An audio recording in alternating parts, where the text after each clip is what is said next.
my baby gorillas. Where are y'all? Good to see you. Nice to see you. Who's all on?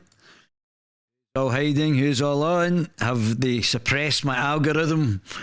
I see they've done the same to Mr. Crowder as well over in America.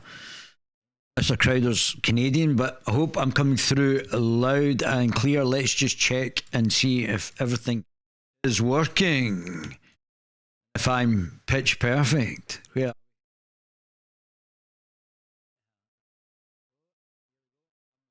Oh, all hiding. Who's all on? Have they suppressed my algorithm? Here. Let's go for this. I see they've done the same to Mr. Crowder as well over in America. Mr. Crowder's Canadian, but I hope I'm coming through loud and clear. Let's just check and see if everything is working. This is small. Oh, there it is. Is that if I'm pitch perfect. Where?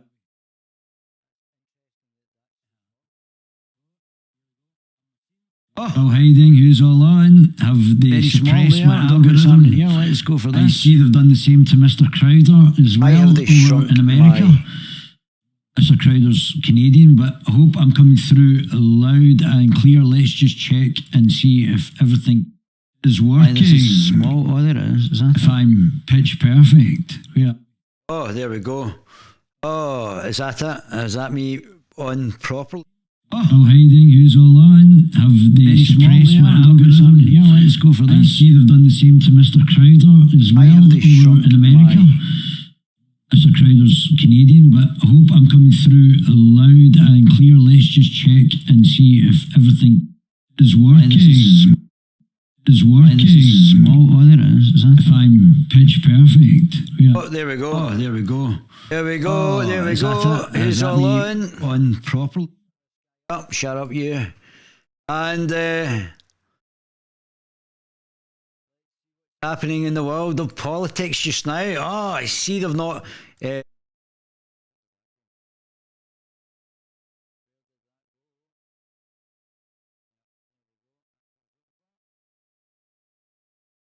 So, what's happening in the world of politics? Oh, dear. So we've got a friend, Mr. Peter A. Smith. Now, this is about being able to have manifestos and also contracts. It was who did the contract? Nigel Farage did a contract with the people, because obviously they just say they're going to do things in the manifestos and do them. So something on at 7 o'clock for you guys, which I'm sure you're going to find absolutely fascinating. This is our old friend, oh, you're a bully, Peter A. Smith. He's the guy he was white knighting for, Mr. Sarwar. Nothing dodgy. The first thing I'd say is, of course, it's Scotland's right to choose its own future.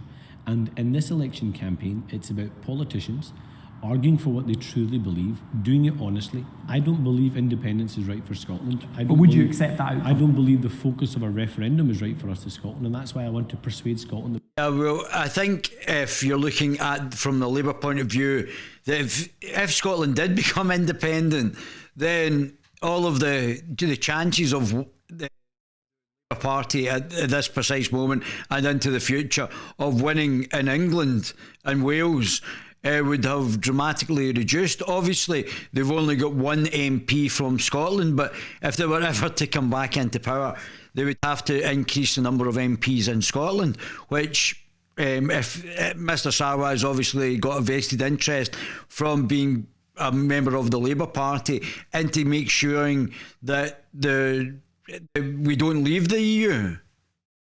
Oh, sorry, don't leave. Scotland doesn't leave the rest of the United Kingdom, because only if they were to get back their 40 MPs would that be possible. But I think people are sickened by the Labour Party, so that's why even under Mr. Sarwar, the voting polls seem to be going down. That we have another alternative. And the challenge that you have, I think, with the First Minister talking about a referendum and actually locking a referendum in so tightly with our recovery is, I think it shows you her blind spot. You have a First Minister who is obsessed about independence, who's obsessed about a referendum, But, Mr. and Sarwar, has a blind spot on that recovery. People will hear your argument and they'll hear her argument. Yep. And when May the 6th comes and they cast their vote, if Scotland votes by majority for the SNP, I don't think that's going to happen. okay, sure. I genuinely do not think. I'm not asking you to really engage in hypotheticals because it's a very real You are prospect. asking me to engage in hypotheticals. But this is a very real prospect. People have the two Yeah, they options do. here. If they choose, and it may well be that the SNP could be getting that majority, I'm just saying that so that voters know what they're going to the polling stations on, if the SNP get the majority, would you say, fair enough, you've got a mandate for a second referendum? So first thing I say is nobody has cast a single vote in this election campaign yet. Of course the SNP are going to campaign. They need to make their mind up, first of all, whether people are judging them on their pandemic record, judging them on 14 years or failure. Imagine being locked in your house because there's a flu virus. That's effectively what we've been done for a year. We've been locked in the house by authoritarian politicians, whether it's SNP or the Conservative Party, for a year for something, a virus that kills less people than the flu. Failure, or judging them on whether they want an independence referendum. And pretty bog standard. I mean, they just seem to trot out the same things year in, year out. Not one political party, I think, has got any interesting policies. Country invest in rehab. That in itself is also not a silver bullet. All of the experts are in agreement. So I'm just curious as to why this is evidentially it works. It saves lives in complementing other approaches. So why not endorse this one as well? Because I just don't believe in drug consumption rooms are the right approach to take us out. You don't solve the problem by assisting people to take drugs. We need to get people off of drugs as quickly, as safely as possible. That's a moral argument, though, not an evidential. But you're right, argument. Peter. There's no silver bullet. There's not one. So again, the SNP's horrendous record on drug deaths in Scotland. I personally support these rooms. I think it was a libertarian point of view that we would support rooms so that people could take. I'm more worried about people's health. I think it's good to come off drugs, and I think there has to be programs to get people off drugs. There's already group help organisations like NA, Narcotics Anonymous, and Alcoholics Anonymous. All of these group therapies really work, are very helpful for people who are going through compulsive behaviour patterns. And definitely maybe dry out rooms, dry out locations where people can go and not take drugs and be away from things, start to get their health back, exercise, do other things as well. Maybe that's something that we should be considering as well. Especially when you're in the middle of taking a lot of drugs, the thought process can be pretty hazy. So you have to work with people so that they're actually coming off drugs as well.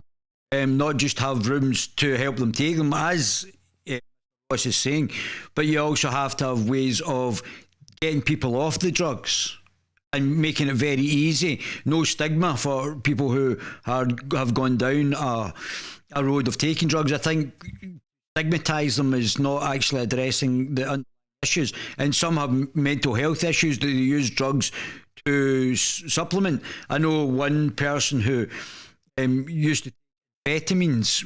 Now, don't forget Ritalin is an amphetamine, and that calmed the person down and actually made them more stable, which is perverse. I certainly don't advocate taking drugs, but that's just one of the things that can happen with other people's mental health from taking.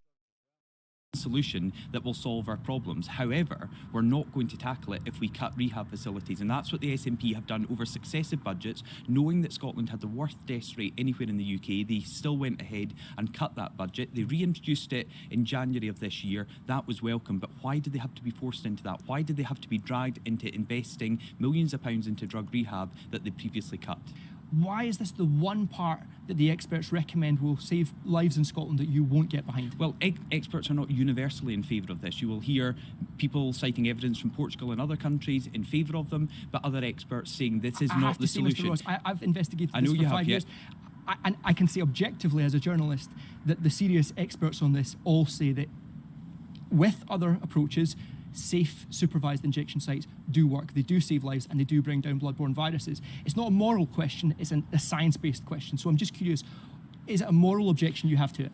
No, I just don't believe we should be facilitating people taking drugs. That's We a should be moral trying. That is a moral case. We should be trying as much as possible to get people off of drugs, and we do that through rehab, by working with people in dedicated facilities that were closed down under the Nationalists while we were going through this crisis. And what have we seen as a result? The number of deaths continuing to rise in Scotland. So let's get on top of Horrendous. this. I'll never say no completely. I'll always look at the science.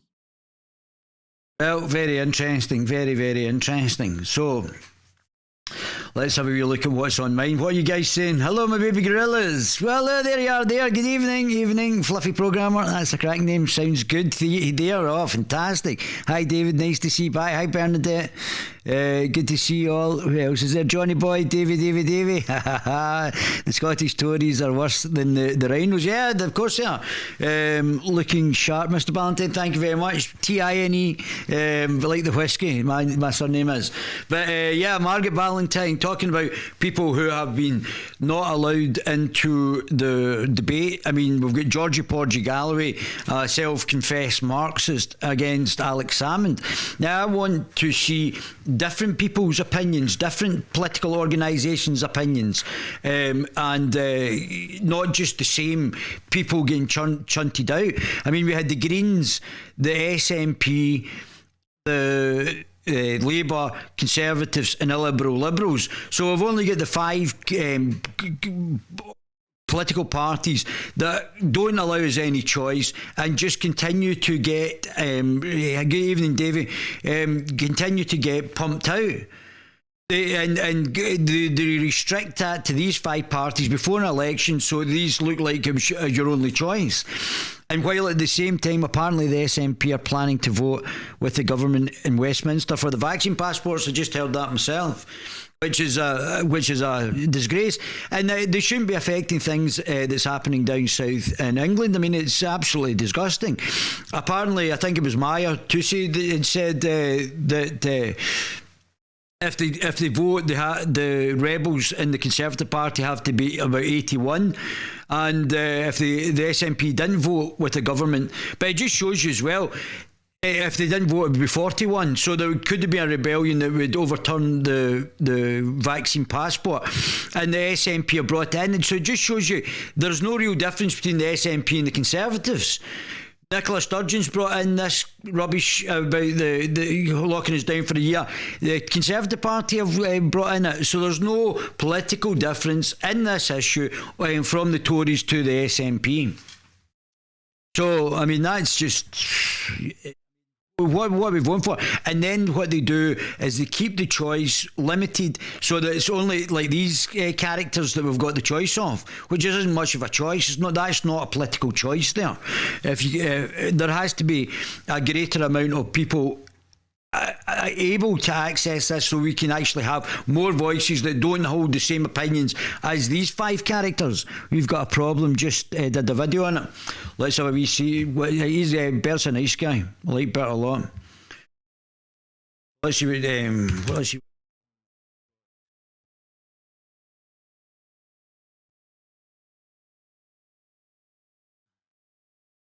here we go. Let's see what Bert's saying. Well, if you've not signed up to We've Got a Problem, definitely sign up. Good guy. Hi, I'm Caroline from Property Wealth System, and I'm going to show you how in one property deal you can sack your boss and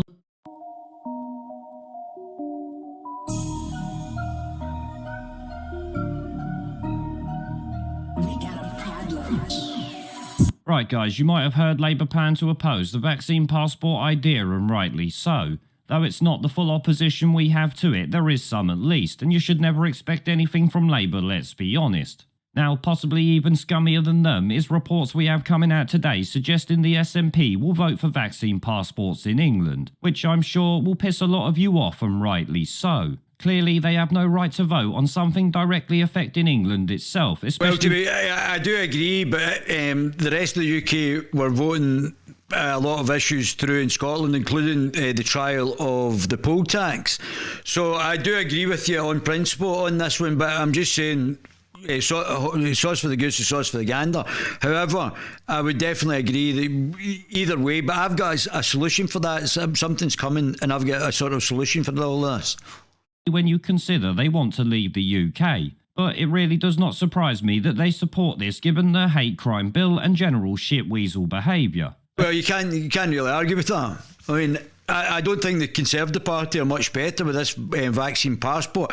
Both the SNP and the Conservative Party are acting just like a bunch of authoritarians. That's why you shouldn't be voting for them. I believe there's a person, the Scottish Libertarian Party have got somebody you can vote for in the constituency list, in Jackie Bailey's seat as well, which is absolutely massive. Definitely, if you're staying in Jackie Bailey's, vote for the Scottish Libertarian Party. In fact, they've got a number of people standing across Scotland in the constituency list, and you should definitely vote for them in the constituency list. They are literally a bunch of deranged authoritarian As well as the regional list. tosspots, as we know. But I would go on to say that if they do this, then the people of England need to demand a vote in any future referendums up there, just to keep them in the UK against the SNP's wishes forever. Because at the end of the day, they are only doing this to spite the Tories, knowing it will make people hate them some more. It's literally electioneering, using our freedoms as the tool. It's actually quite clever politics.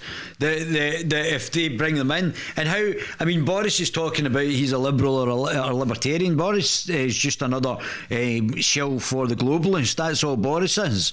No one, we haven't seen him. We've probably seen more of Mogg, who, regardless, Mogg looks more competent.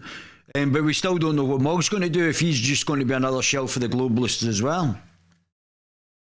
Do it. Something that we all know the SNP are good at. In fact, it's about all they can do. They have nothing else they can use to try and push their agenda. Because as we know, it's actually quite clever politics, to be brutally fair to the SNP.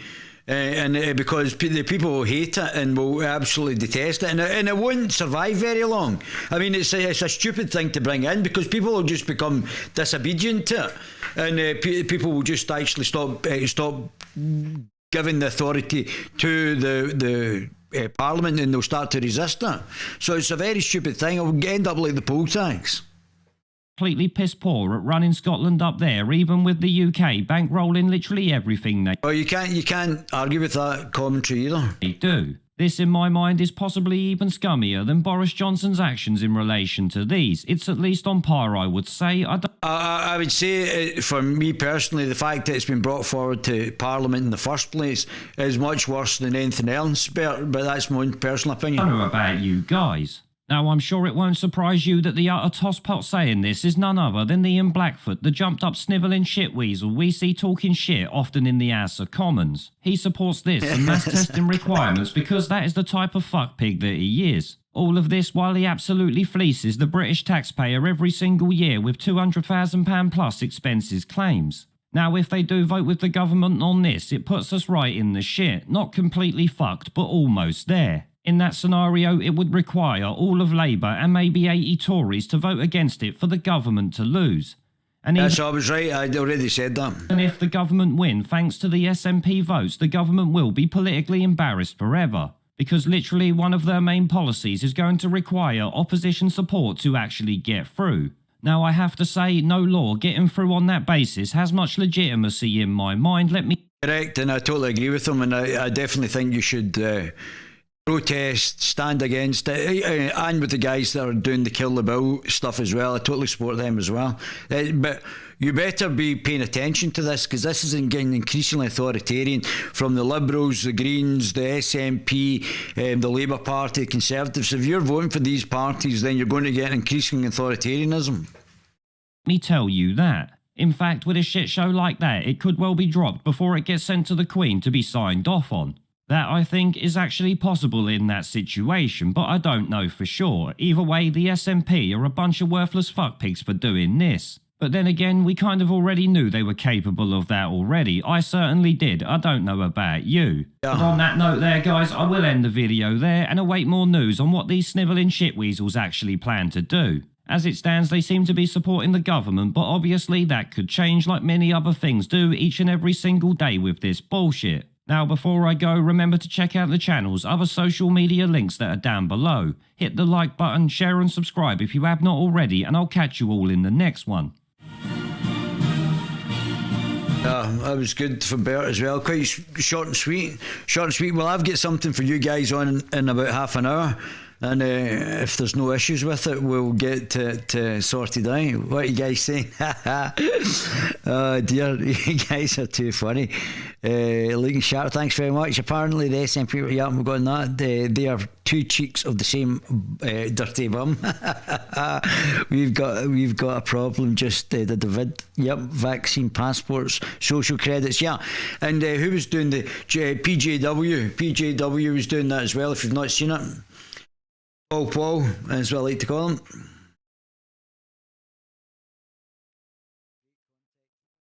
Great contents from Paul as well, as usual. And this is him talking about the Orwellian future, that we could be getting the CCP type credit scoring malarkey in the back door from the Tories. All authoritarian parties. The British people really need to wake up and stop voting for these characters.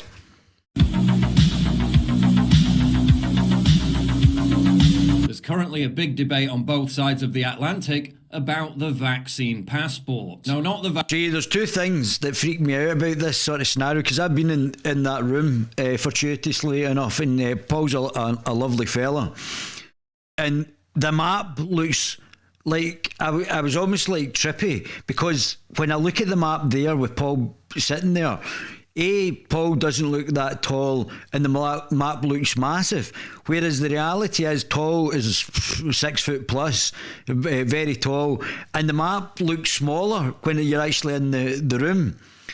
So it was sort of surreal, because obviously I've been watching Paul for years and he's done some amazing content.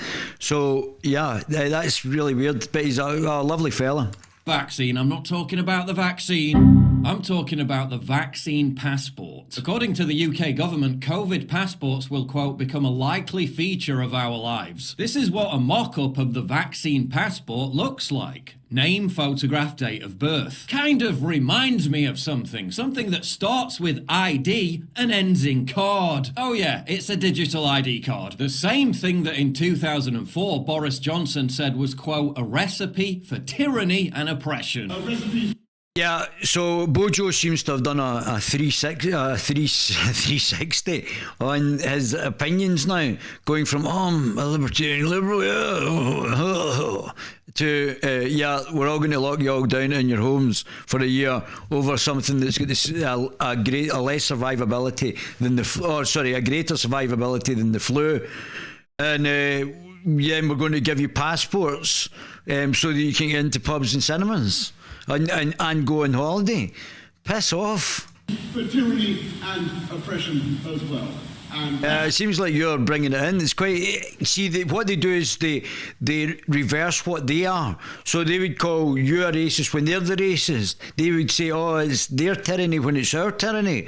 So they try and project what they are. There was an interesting thing about fascism, where they told the fascists to project what they are onto the other person, and that's how you know it's always the reverse. They're not, and the Tories are not a libertarian party. They might have some individual liberals, but there has been like libertarians in the Conservative Party, but the party is a corporatist globalist party, and they're not a libertarian party. You need to. Only the Scottish Libertarian, UK Libertarian Party down south are the only ones, and maybe the Greens. I don't know if the Greens would be considered libertarian as well, but I mean, they're all batshit crazy. I'll come on to the Greens in a minute. Why I oppose the scheme. I'm on record as saying that if I am, in the unlikely event that this scheme comes to fruition, if I'm obliged to have an ID card by the emanations of the state, then I will take that ID card and I will snip it up and I will grind it in a Budanex and I will eat it on my cornflakes. So what changed, Boris? Yeah, that's a complete 360, isn't it? Yeah. What changed, Bojo?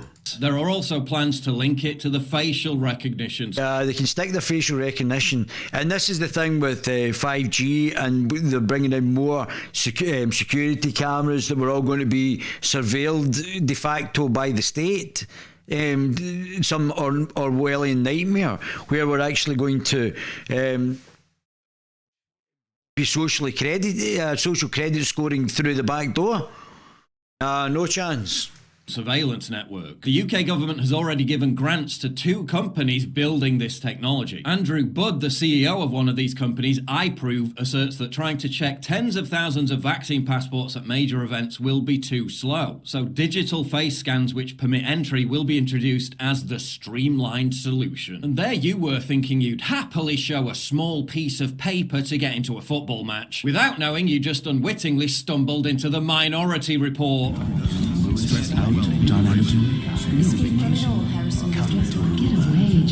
Stuff's brilliant. He's such a good editor as well.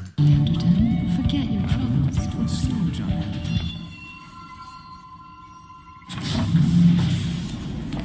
I don't usually take PGs because it's a bit disrespectful, but with this one I think he's on the money. And I think it's something that needs a bigger audience as well, so more people need to see this.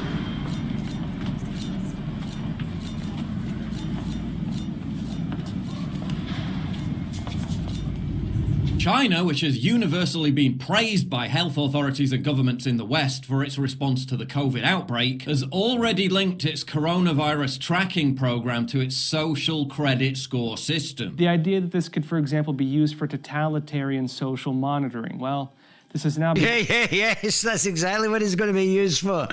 That's it. And you know what you can do with that? ...a reality in China.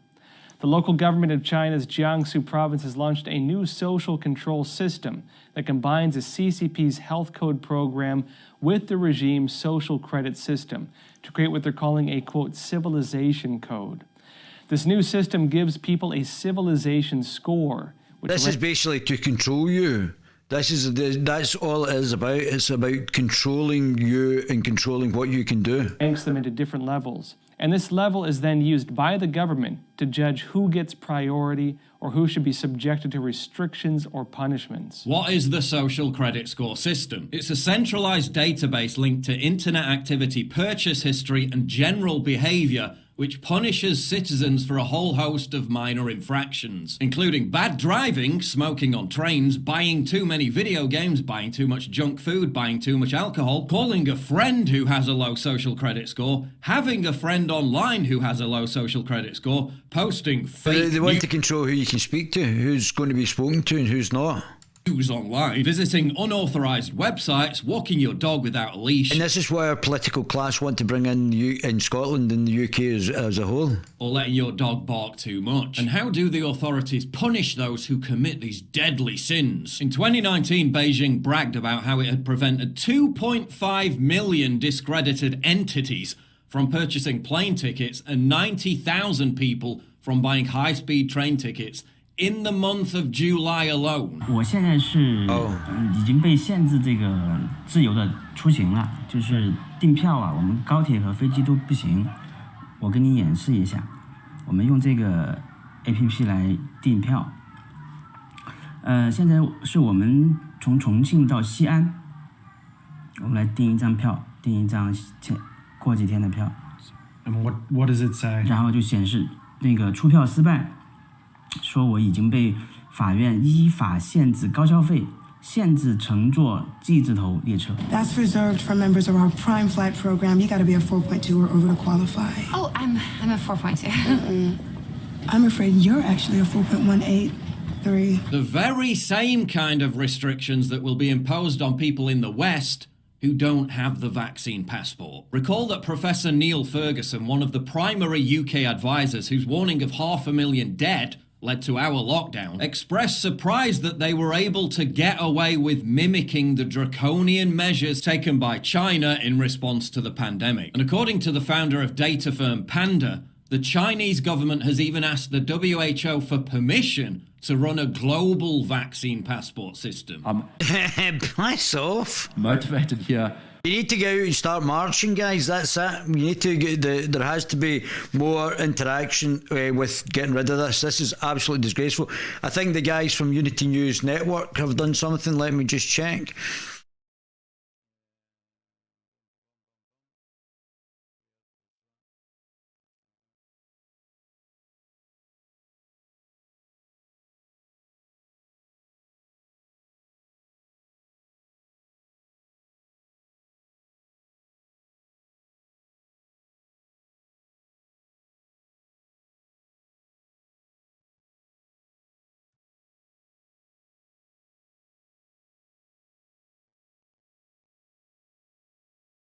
Oh, here we go.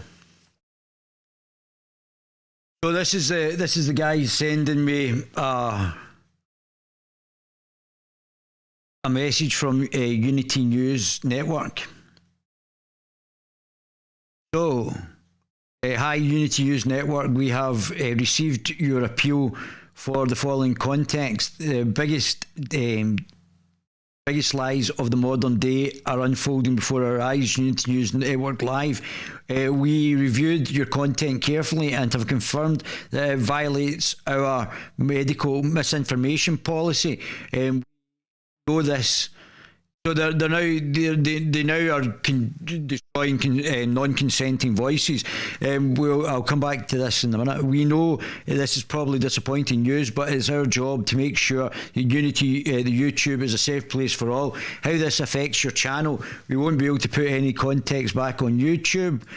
If your appeal was for warning, it will be given another warning in the future. If your appeal was your strike will remain on your channel.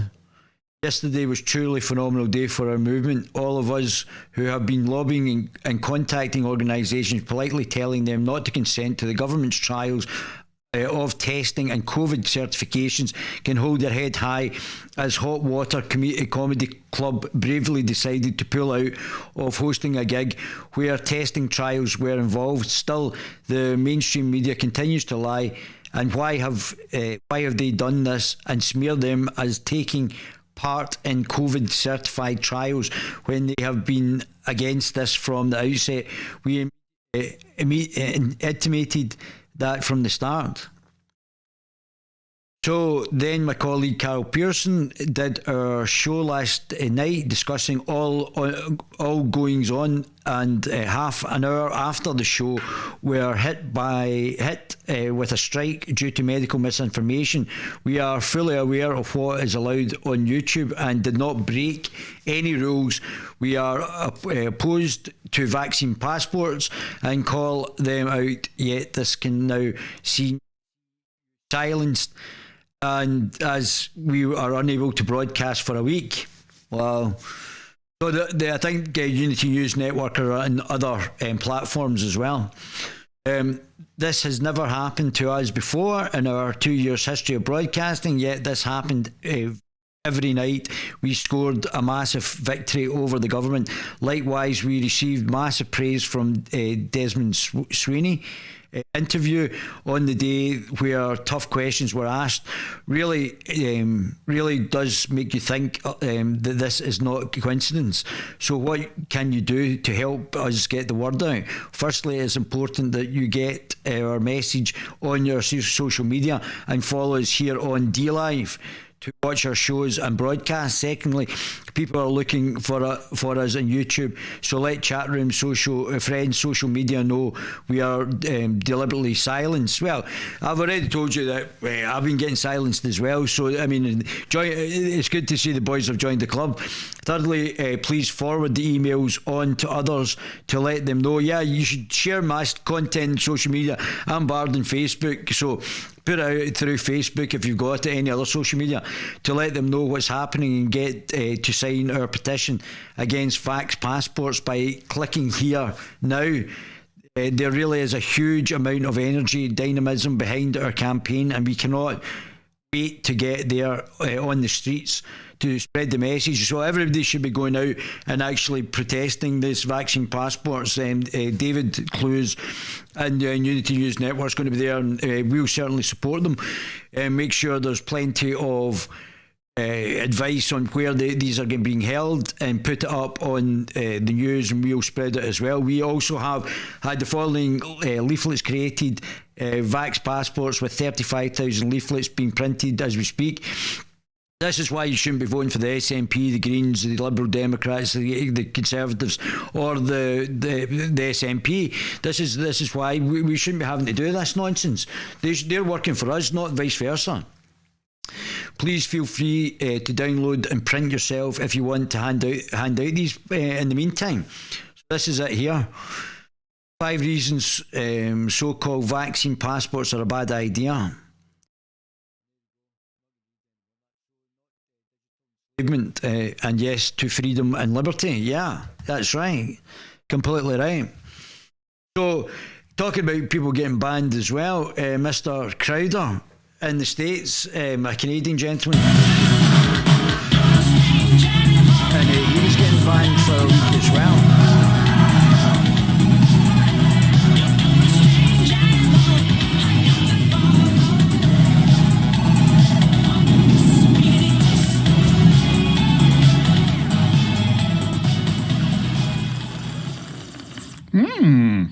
Tasty. This is a far less stressful day than yesterday because turns out we actually are on the YouTube. But the stress is somewhat compounded because I'll have Tokunawa and Gerald kneeling on my neck live for 9.5 minutes here. And I know some of you are going to say that's distasteful. We'll wait for it. And some of you will still think it's distasteful. A bit like me, he likes to take it to the edge as well. But yeah, very interesting. So he's back on the air. He was banned. Obviously, he's getting massive viewing figures, almost as nearly as big as the Guerilla TV channel. Massive likes, very popular guy. People love him. And this is he's talking about something that's quite contentious. So back to PJW, let's see what PJW is saying. But I fear for what is going to happen to our world, to the fabric of our society. I'm worried about the future of my children. China is petitioning the World Health Organization to appoint it to run a global immune passport program. Now, if that doesn't scare the living daylights out of you, I do not know what will. This kind of centralization, this kind of control, social credit systems, that's dystopia for you. Prominent figures like Ian Brown, who publicly opposed the vaccine passport, are immediately targeted for cancellation by the mob. The most prominent supporter of vaccine passports from the very start was Tony Blair. Well, if that's not enough to put you off, if Tony Blair's supporting that, I don't know what is. As I'm sure you're aware, isn't noted for his moral beneficence. Journalists for mainstream news outlets like the LA Times' Harry Litman are salivating at the prospect of imposing the vaccine passport to, quote, break the resistance down. Litman's comment sounds like something an evil character in a dystopian thriller about a high-tech dictatorship would say. And that's precisely the point. The vaccine passport is the opening salvo of what eventually could become the Chinese social credit system mirrored in the West. The vaccine passport platform is the same platform as a social credit system. In China, the CCP can find any dissident in 5 minutes because of the 360-degree surveillance of the social credit system. And it means that when you act like a good citizen, you get a boost, and when you act like a bad citizen, opportunities get closed to you. Maybe your child doesn't get into college or get into prep school. Maybe, you don't get that job, you don't get that promotion.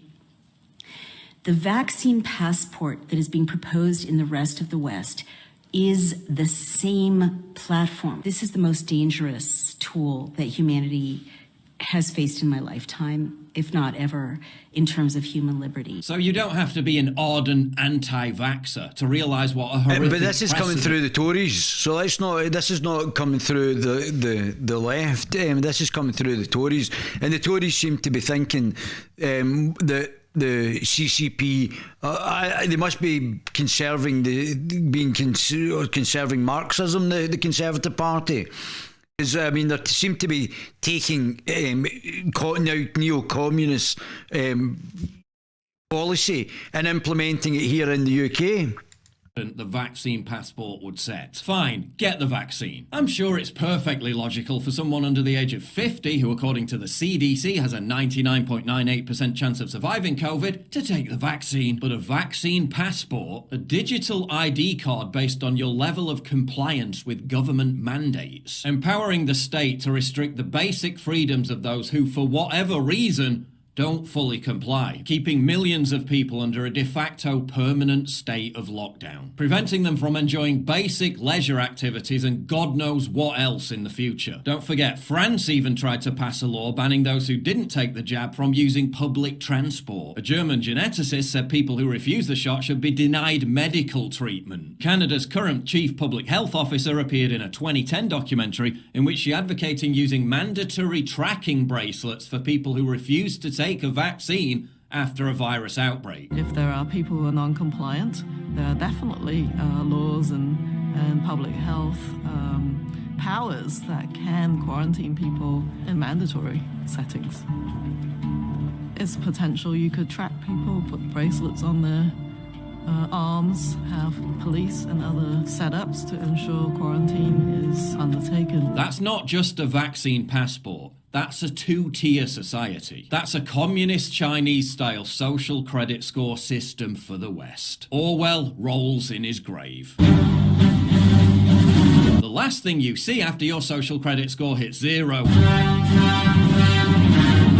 The government has suggested that they could reassure the public by promising to scrap vaccine passports after a year. And you can surely trust them, right? Just like you could trust them for months when they told us domestic vaccine passports were not even being considered. Now we know as far back as December the government was paying a Swiss company to research how the public would react to vaccine passports. Yeah, I'll tell you how the public's going to react. They can stick your vaccine passports, while simultaneously telling the public they were off the table. They're now encouraging grandparents to scan their own family members' vaccine passports at home before agreeing to see them. This is reaching Mickey Mouse levels of absurdity. We're seeing now there was somebody saying that you had to pretend that you've actually got the vaccine, got the COVID, even though you have it. So you've got to, but what for? Because it's completely survivable. I don't get to do this performance if I've got the flu.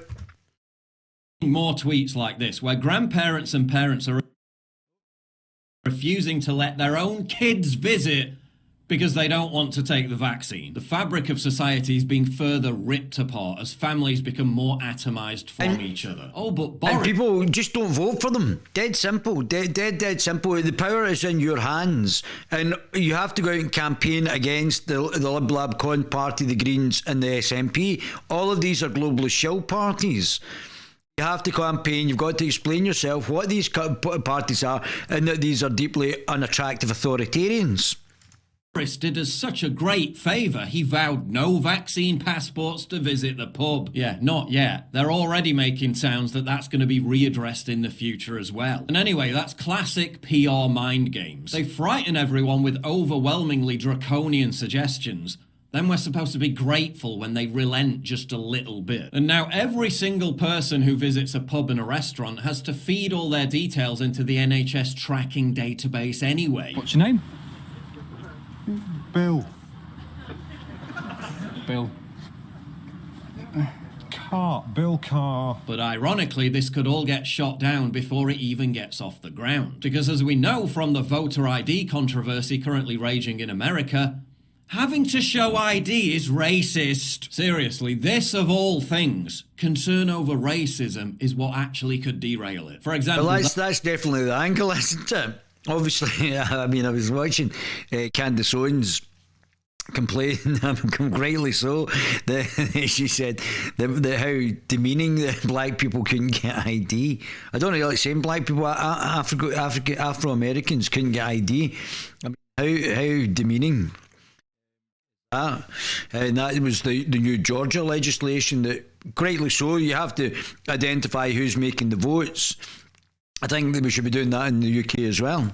There are at least 1 million illegal immigrants living in the UK. Very few of them are going to want to have any interaction with any authorities. So they're not going to get the vaccine and they're not going to get the vaccine passport. Then you add in all the criminals who will behave likewise and you end up with a figure in the multiple millions of people who will face daily discrimination because they don't have this vaccine passport. And we can't allow the precious illegals and criminals to face discrimination, can we? There was even talk that the government feared pubs would be too white if they mandated this vaccine passport for entry. So because of our country's obsession with coddling and caring for migrants more than Brits, the entire scheme could be sunk by our nation's insipid post-colonial self-loathing and white guilt. In summary, and to emphasise... Yeah, I'll come on to the white guilt, but the wee Fanta pants from the Green Party wants to bring in. Not just a COVID certification system, it's a digital ID card. It's not just a vaccine passport, it's the embryonic beginnings of a Chinese communist-style social credit score for the West. Somehow I don't believe the 80% in polls who say they support the vaccine passport system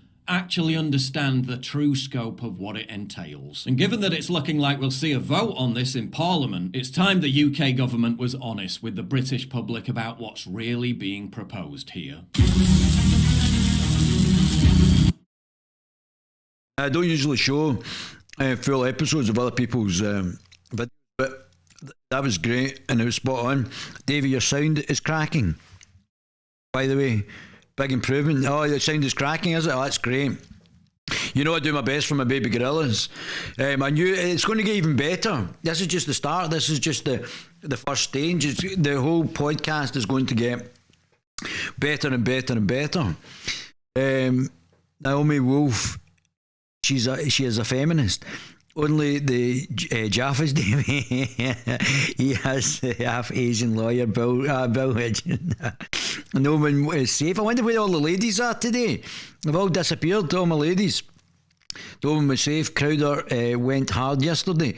Crowder is one of the greatest. Yeah, he's a great, very funny guy as well. And very well put together podcast. Absolutely brilliant, very highly professional. And obviously they must be making a bit of dough to make it that professional. We've still not, the Guerilla TV still not been monetised on YouTube. I don't know what they're waiting for, but we've still not been monetised and we're still not making any money from YouTube. Although I'm sure they'll probably make money from what we're doing. So let's see wee Fanta pants.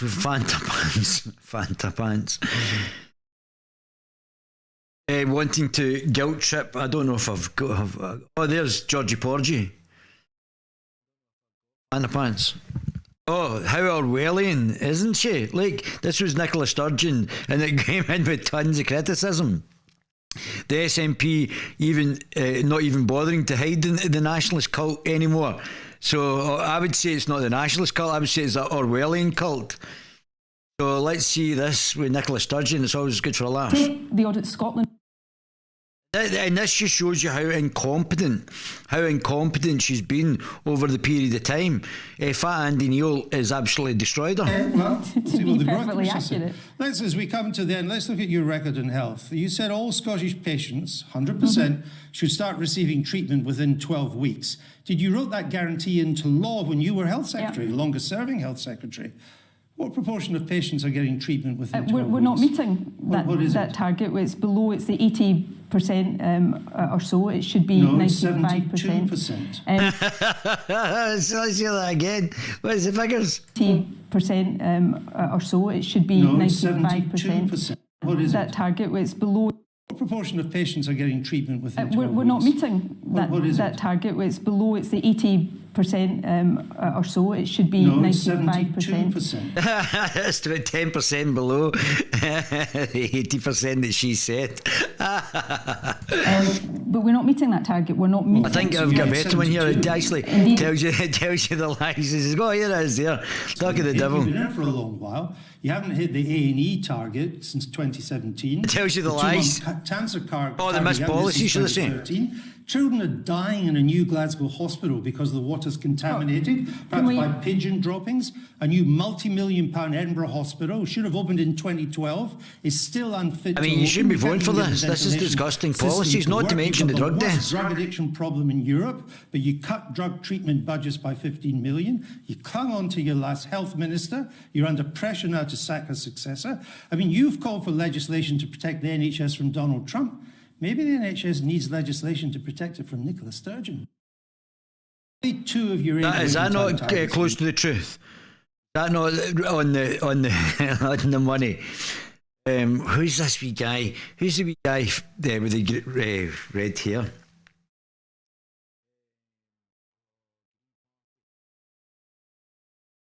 Oh, there he is.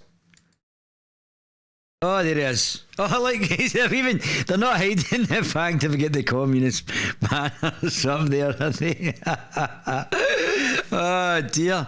Honestly. Contrary to some claims this morning, closing Catholic schools will absolutely not be a Green manifesto proposal. We have constantly called out anti-Catholic bigotry ingrained in Scottish society. That will continue to be a priority. They want to close down Catholic schools.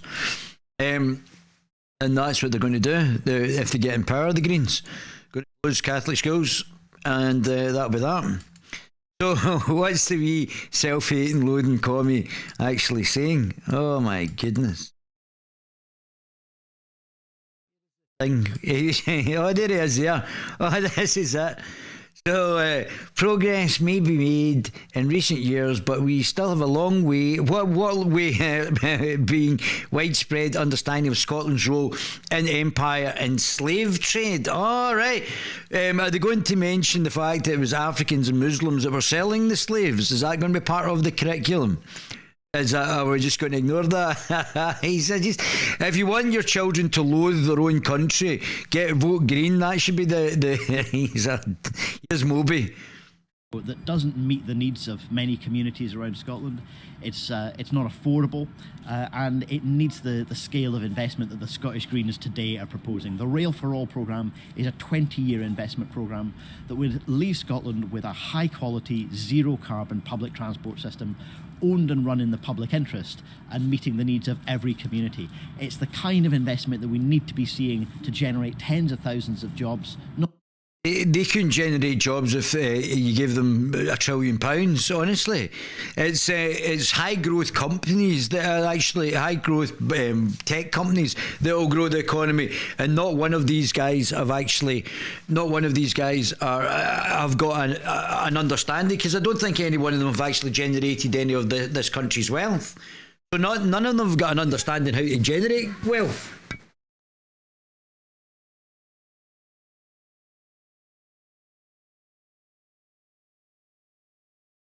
Technical issues, Stephen Crowder doesn't have these technical issues. Yeah.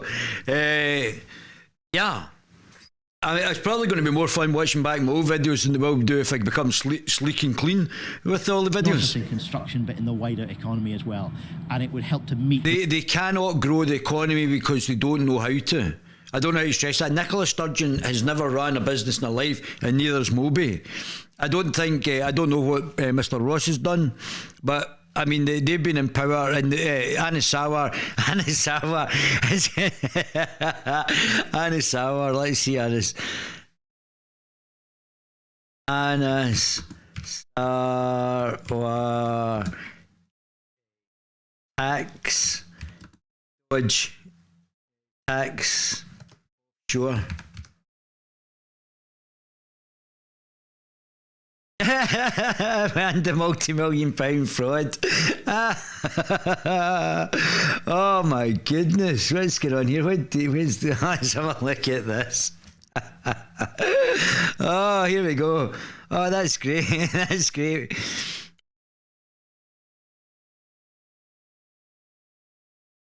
So this was the 28th of September 2017.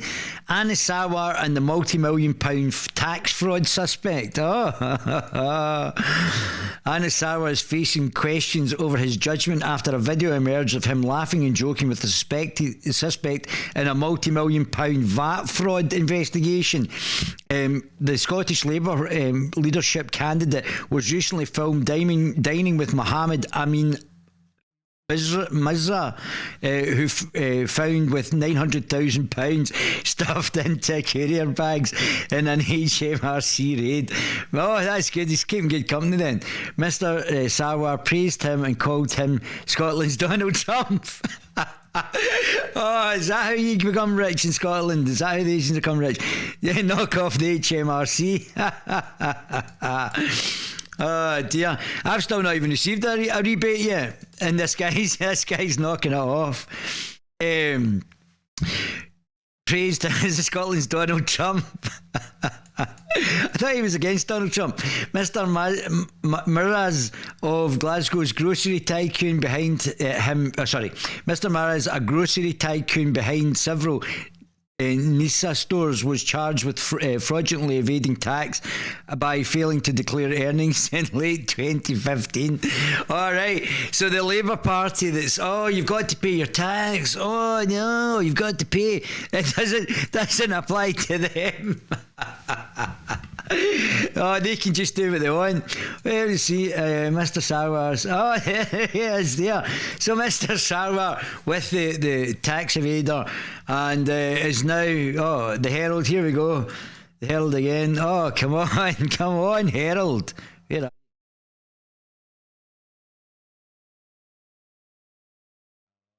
you? On.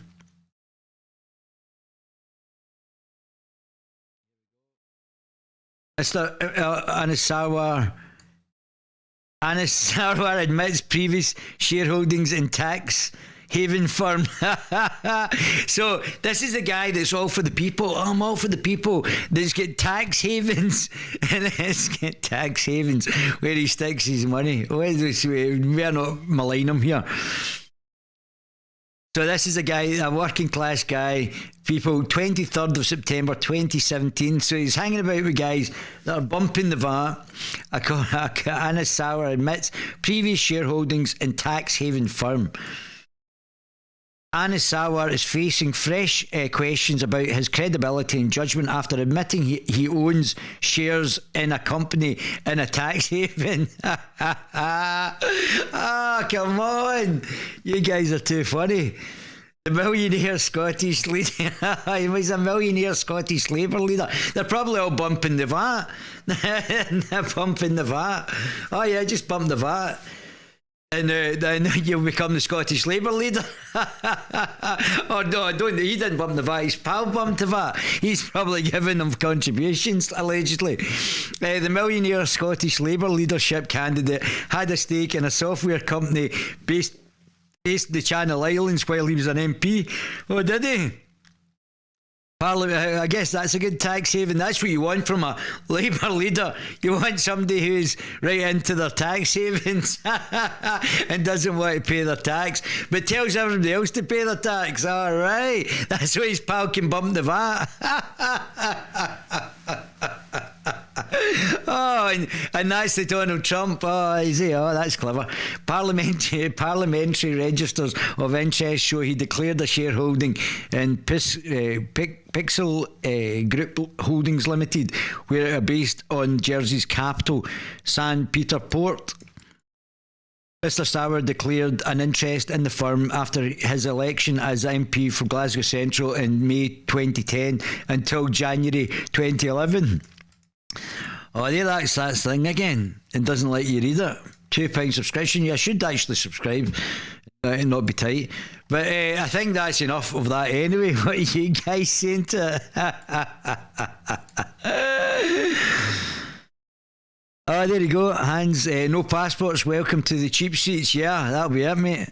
Have you seen the SNP advert? It's right out there. Right out of 1984, of course. She is right out in 1984.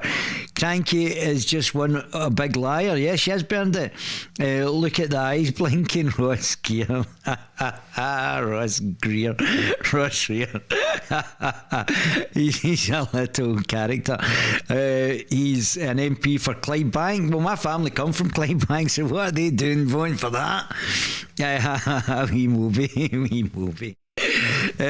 Sturgeon, a failed lawyer who had to resign or be sacked for F's sake. They are all crooks. And that's imagine being the head of Labour and having companies in a tax haven. I mean, really? I mean, the brass neck. Can you imagine the brass neck in these characters? Rule for thee, but not for me. Yeah, of course it is, guys. Right, are you ready? I've got something for you guys. Are you ready? I was going to do this, sneak up in this bit, but we're going to do something interesting. come on.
The pandemic's affected not only jobs and livelihoods, but also social life, and it's exacerbated and highlighted problems which were already there. Some of you were listed in the invitation. Some of those were listed in the invitation sent to the parties to choose a candidate to appear before you this evening. The issues of poverty, the use of food banks, homelessness, reduced opportunities for young people, support for those in abusive relationships, support for migrants, in particular those with no access to public funds, and the effects on communities as a whole. The idea of universal basic income, or UBI as it's abbreviated, as a means of beginning to tackle such problems has gained increasing interest in recent years, with a network of UBI labs spread over England, Wales and Northern Ireland, as well as in countries abroad. That's a shame you can't hear that. UBI would provide every country. That's absolutely nightmare. So he's basically talking about the UBI. With a regular income guarantee. Davey is booming. Davey's booming today. I can't hear it. I can't believe I can't hear this. It's coming across fine. And it would provide that. You can hear it. Supporters see it as part of a plan to deal with the problem. Guys, can you hear it or not? Already. Yes or no? There are discussions and disagreements.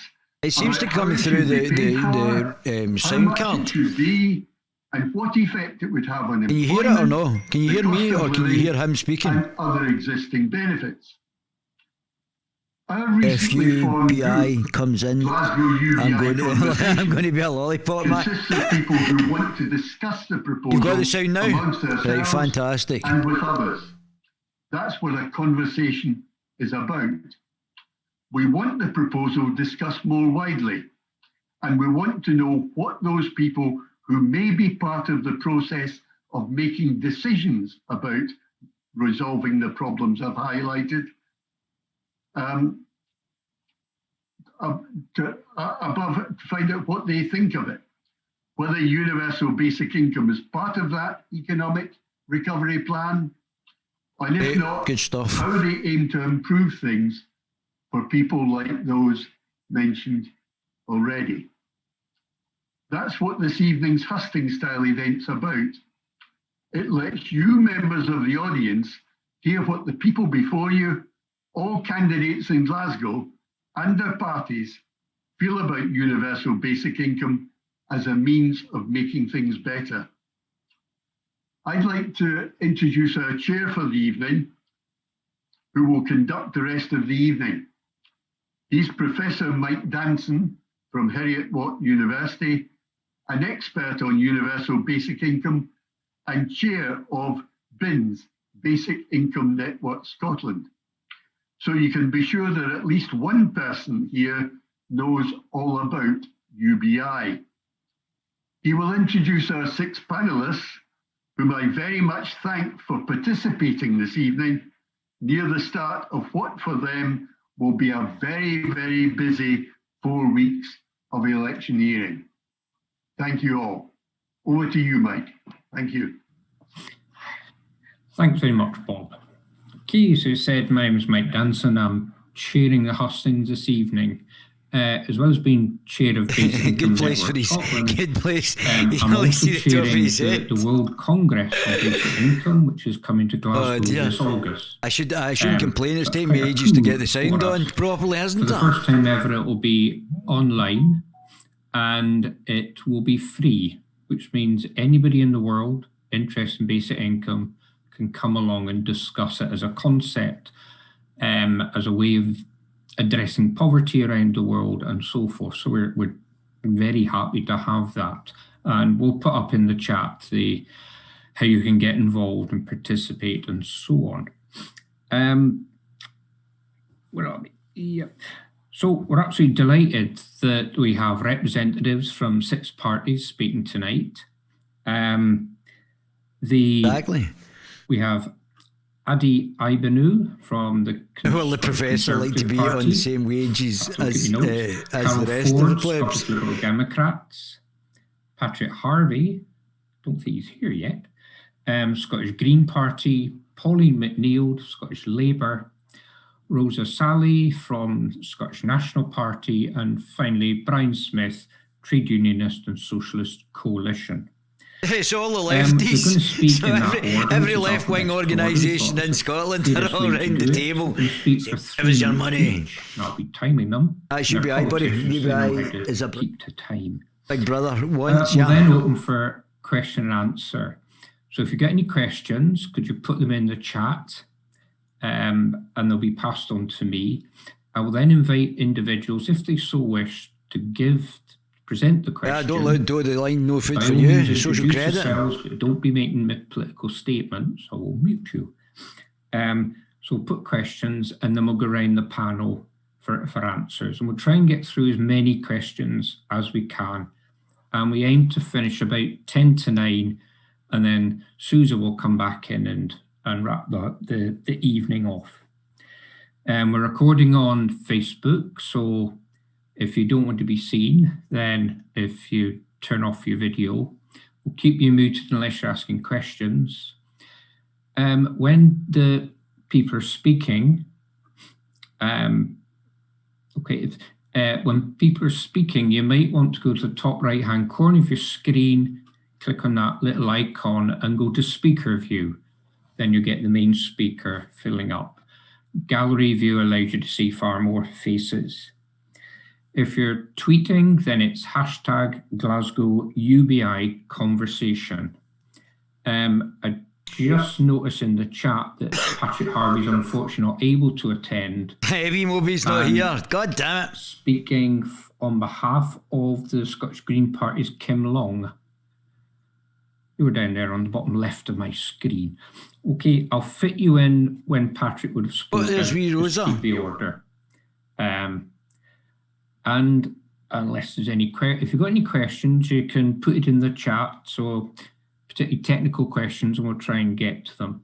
Otherwise, I'm going to hand over first of all to Adi Ibanu, who will be speaking on behalf of the Scottish Conservative Party. Thanks, Mike, and good evening to everyone as well. It's a privilege to be with everyone tonight. Representing the Conservative Party tonight to speak on UBI, as Mike has said himself. I think the first thing to say, and it's quite important that I allude to this point, is that I very much sympathize with the objective in terms of, helping people to live much more comfortable life and alleviating poverty. That's something that I very much sympathize with. But I don't think UBI is the right approach to solving this problem. It's a very complex problem, poverty in our society. And there's a couple of reasons why I don't agree with UBI. I think one thing that I would say, it's not targeted.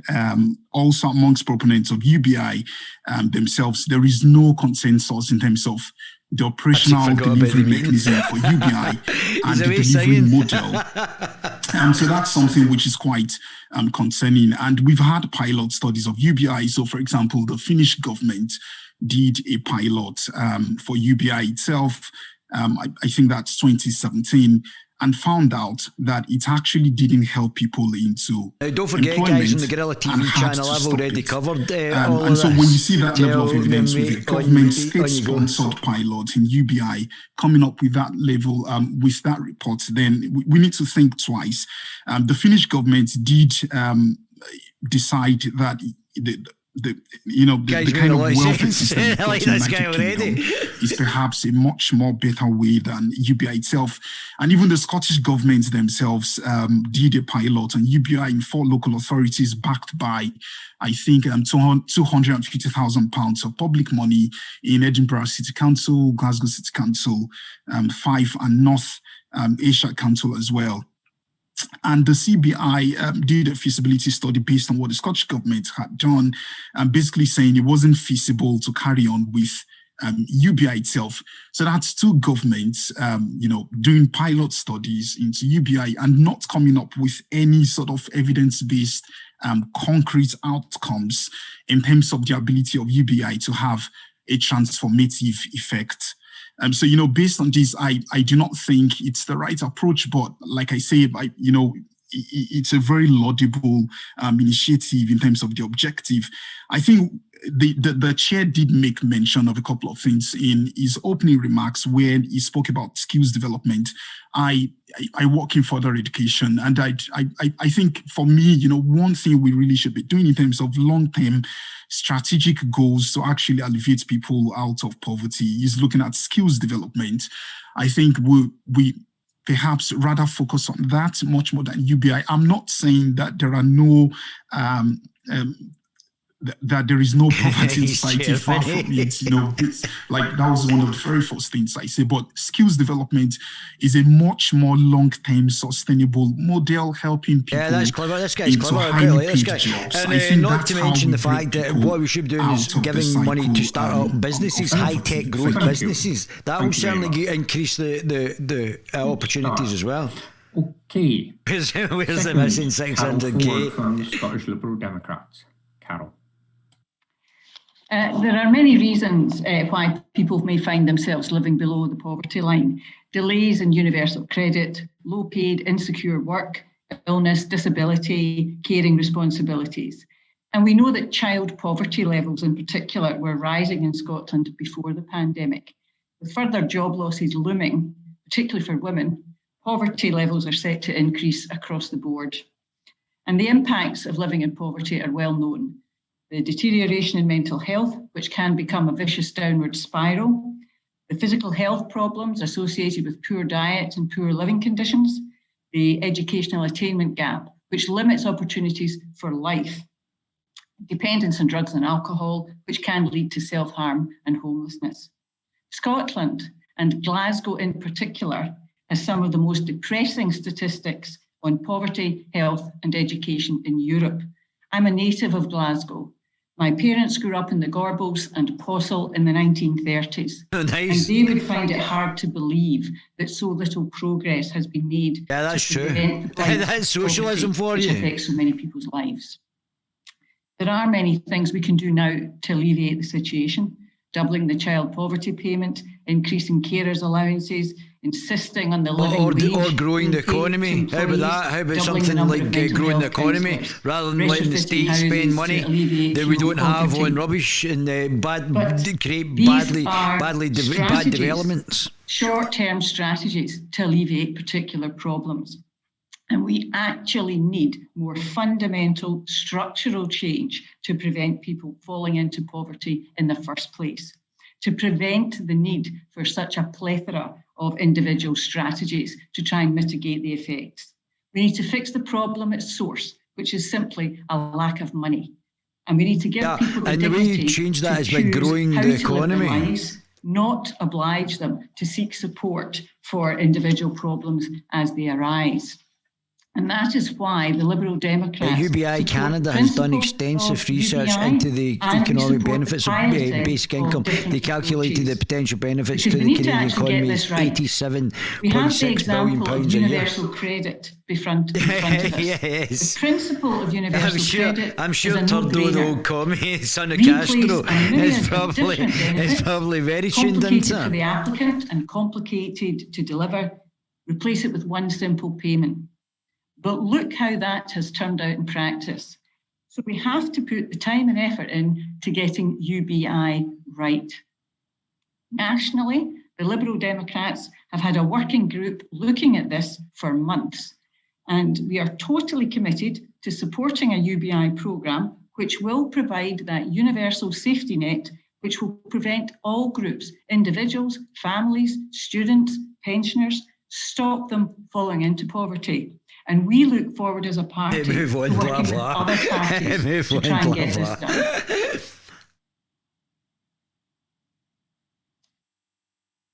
So a negative income tax would be better. a negative income tax where there is in line with benefits, and you can replace benefits with just having this negative income tax that you can purchase houses with instead of having just to rent. There won't be any restrictions. So I would say a negative income tax rather than a basic, universal basic income, because that means you're giving people with £1 million the same money as you're giving people, the poorest people. So it's almost like an inverted poll tax. Thanks, Mike. Thanks very much for having us this evening. Hi, everyone. My name's Ken Long. I'm from Glasgow, and I'm second on the Glasgow list behind Patrick Harvey, co-leader of the Scottish Green Party. I was the first ever Scottish Greens local councillor elected in the northeast of the city, and I'm running to break new ground again and become our next Green MSP. Before I was elected in Glasgow, I was a community worker and an unpaid talk about wage slavery. UBI is wage slavery. Well, this is slavery. UBI will be slavery to the state. At the same time, the science is clear. We've got just 9 years to tackle the climate emergency. Oh, just 9 years until the world explodes. Our city unequally, because poverty and ill health makes you more affected by air pollution. Extreme weather affects disabled people and elderly people most. And people without access to cars are more reliant on public transport that we know is crap. It's really expensive, and we've already seen it impacted by flooding. So as we emerge from the pandemic, this is our time to do things differently, to build a fairer I should and greener think so. Scotland. For goodness sakes, we are the highest taxed Western Since Europe. our foundation more than 30 years ago, the Scottish Greens have been to save you advocates in of a times of UBI need, not in a Parliament place and in to city sleep councils. on. In Glasgow, for example, my colleague, Councillor Alan Young, has been instrumental in Glasgow's involvement in the local authority feasibility study work. Scottish Greens believe everybody has the right of a good income to live on, regardless of your individual circumstances. In our manifesto, there will be a commitment to say anything to stay relevant. proposed by that feasibility study. And if those powers are refused, we want to fund smaller scale, more limited pilots that don't require the UK government to play ball. And we're also going to examine the feasibility of a Scottish minimum income. So establishing a minimum income standard and use the social security powers that we do to increase the incomes of anyone living below this. Basic income is the single most transformational policy that I can think of. Poverty is shameful, not for those experiencing it, but upon those in power who continue to let it happen. Universal basic income would virtually eliminate poverty, and that in itself is a priceless outcome that justifies its creation. And as well as hugely transforming income inequality through, though, UBI would be transformational in terms of gender justice, racial justice, justice for disabled people. I want to talk about what it means for women and people. All the intersectional talking points. We can get to those points in questions. I don't believe we should have to spend so much time mitigating the utter depravity. She's redistribute some of the food she gets. Glasgow spends, the dear, you guys are too funny. Sector and the third sector, we are just about holding people's heads above water, and it's taken everything we've got. And it would be a lot more effective to have an income floor that nobody. Everyone talks about poverty. You guys are terrible. Honestly, terrible. To something that was clearly designed to benefit just a few rich white men and let everybody else suffer. We need to rebuild as a fairer, greener Scotland. That's why you should vote like our future depends on it. Hey, vote communist, vote green. Thank you very much. Okay. We should get a bingo card. We should do bingo. See how many of their own talking points are gonna see who gets house first. We'll have to rewind it and see who gets it. Good evening, everyone. Oh, yes, It's there. really nice to be at such a large hustings. I think it's the largest one I've been at so far. Basic Income Earth Network traced the idea of a basic income as far back as the 16th century, quoting Thomas Mure's Utopia, who said, instead of inflicting these horrible punishments, it would be far more to the point to provide everyone with some means of livelihood so that nobody's under the frightful necessity of becoming first a thief and then a corpse. I'm sure you knew what we meant by that. I really look forward to this discussion tonight, Mike, and I hope it is going to be a discussion because I think, as Carol Ford said, I think it's important. They only like discussing amongst themselves. That's that. They only like discussing amongst themselves. But I'm sure we all agree that we are coming through the worst time in our recent history. Higher levels of poverty, domestic violence, higher levels of serious mental health. It shone a light on inequality and hardship like never before. Hey, that's because you guys did it. You guys locked us all down in the houses like a bunch of convicts. If you hadn't done it, we would have still been able to walk about normally and go on holiday. It was you guys that did it with your stupid ideas. Communities and poverty has been a big feature of the work that I've done over the last they're a lot poorer now that you've destroyed a whole bunch of businesses. Of the gaps in help and support. But not one of the politicians, not one of these politicians from any of the left-wing parties have ever said anything about growing the economy. They don't mention that. Just about redistribution, not about how you actually get the money in the first place. We should remember this. No one should face this alone because the pandemic did not discriminate and was random in the way that it affected people. So it's really important that we have an analysis going forward about how people were affected and what we should do in order to put our society back together again. I believe a future Holyrood government must singularly focus on the right of every young person to get a start in life, that every business gets a chance to rebuild, and every single person gets I've not received any money, and I've got multiple businesses, not a penny for one of them. Bridge the gap of financial support by SJW bingo, isn't it? She's got a Wikipedia in front of her. One example, the isolation grant, which is really something that poor people have relied on because so many people don't have sick pay, don't have the employment rights that they deserve, another area worthy of discussion. In fact, Scottish Labour supported the Scottish Greens motion in the Parliament where we both agreed that the isolation grant should have been universal. Everyone who was expected to isolate in order to keep everyone else safe should have had a full payment. And you can see the figures for yourself. The success rates in the isolation grant were extremely poor, and in Glasgow, 53% of applications were rejected. Many renters face eviction, and at least we did work together as a parliament to make sure that people were not evicted from their homes. So much more work to be done because housing is an indicator of SNP people's poverty. were scamming the money, 50 grand a time. On the call from Commonweal, who supported me all the way through. There's got to be a focus on high rents. There's got to be state intervention, in Scottish Labour's opinion and in my opinion, to make sure that people can afford to pay their rent. I don't think we've really begun to understand the impact of it. And most agencies I talk to tell me on the ground that sadly we expect a tsunami in child poverty. So we need a big policy to intervene in this. Yeah, what you need to do is grow the economy and focus on the business. Scottish Labour has no firm policy on what about universal basic income. Leader in Astarwa has said he's very keen to explore the idea. Oh, great. And leader of North His money's all offshore anyway. Also said he's keen to run a pilot in his area. Colin, you're a minute over. Jaffies. Is that what you're away at the shop for? Because you've been watching me munch my Jaffas? Plenty of time for you all to talk when the questions come in. Next, we have Rosa Salih of the Scottish National Party. Hello, hi everyone. My name is Rosa Salih. I'm a campaigner for human rights and social justice. I'm well known as one of the Glasgow girls. Social justice. The UBI is desirable to promote social justice and equality, and the SNP have long been supportive of universal basic income. The coronavirus pandemic has exposed the shortcomings of the UK social security system and has strengthened the call to further explore how universal basic income can be implemented. I'm actually reading this book and I disagree with Adi stating that it's not feasible. It definitely is feasible. It's not feasible. Unfortunately, within the current system, we need further power. This lady's first in the list for the SNP in Glasgow. In discussion. So this lady's first I on the also list. disagree. He said that in Finland, the reports showed that it wasn't very successful.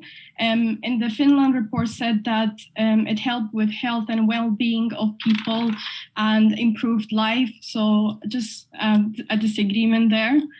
A combination of factors has broadened the UBI appeal, rising inequality and widespread economic insecurity, precarious work, and the potential of the labour to be displaced by technological change, including automation, Thanks for her which so is far. expected on the labour market, On the and SGW artificial bingo intelligence. card.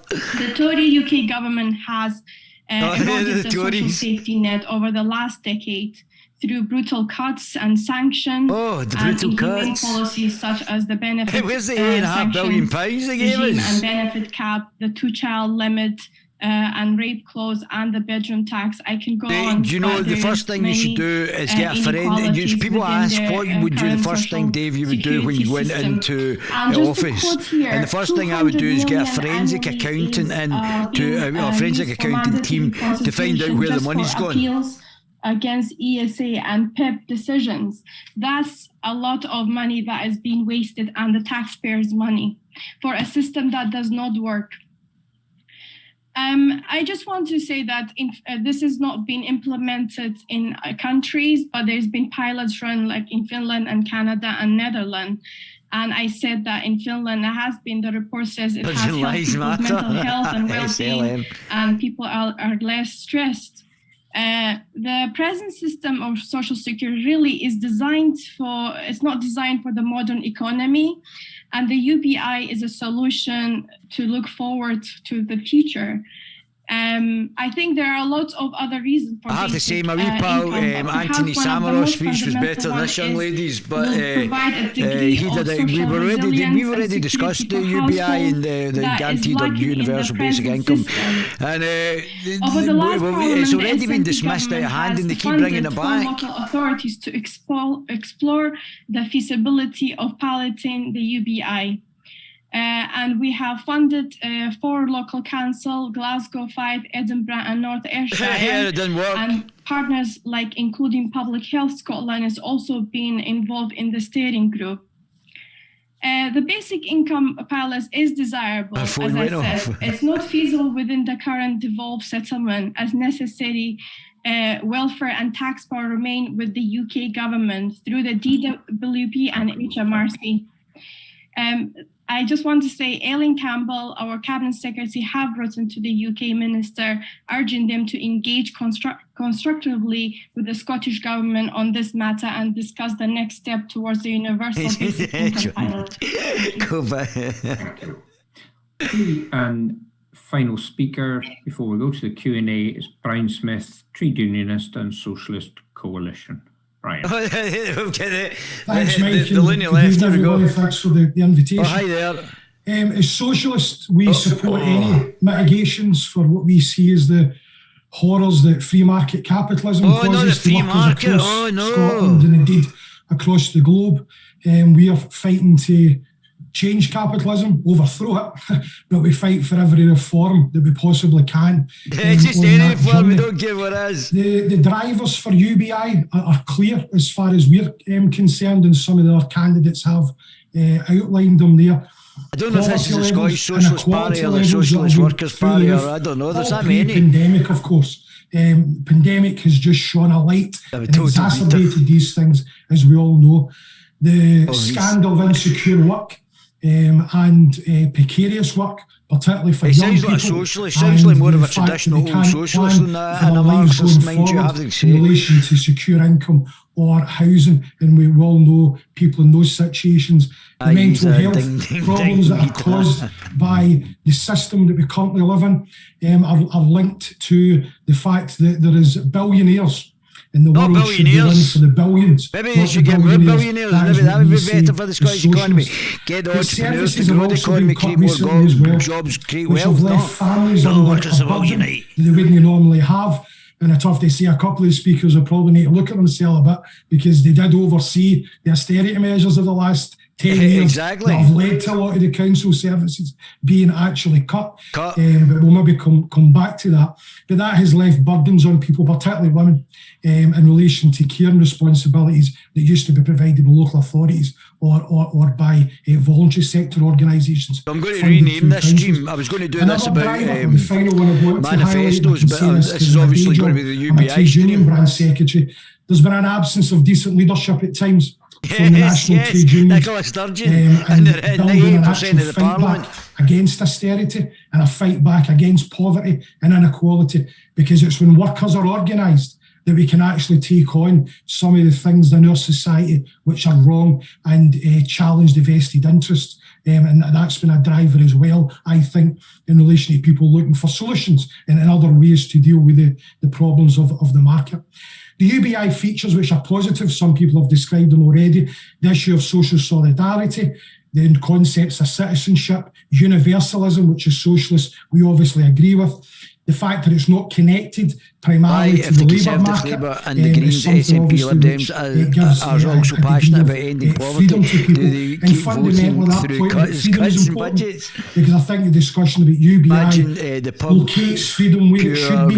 It's predominantly about economics. It's predominantly about choice related to the income in the society we live in. And that's what creates freedom for people in a capitalist society, or doesn't create freedom for too many people in a capitalist society. And UBI, I think, takes head on some of those. I agree up the point. Obviously, being a centrist, I told you I believe in a universal basic income, which is slightly different to the UBI. But I'll come on to that later on. I've already discussed it on platforms about the universal basic income and the negative basic income tax. But they'll screw up on this by not making a negative income tax first, at least. Then they'll make a monkey of this because it's too expensive. Battle against the free market system. Fight for jobs, fight for £12 an hour minimum wages, fight for taxing the rich, and crucially for public ownership. So hopefully it's part of a socialist struggle, is how I see we know that you're going to put it right down the tubes. That's what's going to happen. You're going to become too socialist and the economy will go right down the tubes and tank as it has everywhere else. Got quite a few questions have come in already. Lifting a pen as a manual work.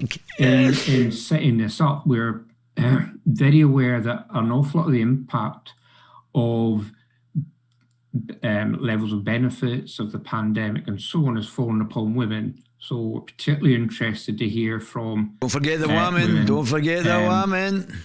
In the audience. So please keep your questions coming in. We've had a number of statements, which aren't questions, so we won't be taking them. If you've got a question, keep it nice and we'll get it put. First up is John, who had a question for the panel. I mean, I think we've got really poor, low-quality potential MP candidates. Low quality, and I think it's been done deliberately so that we get low-quality MPs. If you can find his unmute button. In fact, I think I can do it for you. There you go. I was wondering. I bet you none of these guys have got a setup like mine, eh? You had all signed our pledge. Sort of offering, real support. I've got a statement to be I've got UBI. This should be called the middle class talk shite. Thank you. Okay, first friend, we'll do it in the order. So starting off with Addy. Thank you, Chair. I've not signed a pledge in support of UBI, and in my introduction, I did highlight a couple of reasons why. Just to go back to Rosa's point, she did quote something from the Finnish government. I think it's worth saying as well that the Finnish government did say that UBI actually did not help people into employment. That's the statement from the Finnish government. And they also said as well that they might consider other options, for example, what we're doing in the UK. So if UBI was that successful, they would not be considering other options. I'd just like to highlight that point.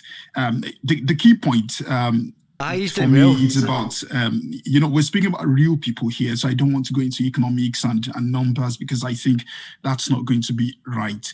But we've heard, from several political parties speaking about, austerity. It'll be quite interesting to see what the SNP themselves have done on a local level at Glasgow City Council. So I'm a local councillor in Glasgow. Yeah, not very much. And last year, Citizens Advice Services nearly got closed in Glasgow. And that's due to SNP's cuts to local authority budget. So I'm not exactly sure the SNP can, cover themselves in glory in that area themselves. They've had more funding from central government, but then they've cut local government budgets, basically because people have to pay attention, to what's happening on the local level. And so we need to be very careful here, because people can make all sorts of political statements and be disingenuous as well. People are stupid. He's doing quite well, this guy.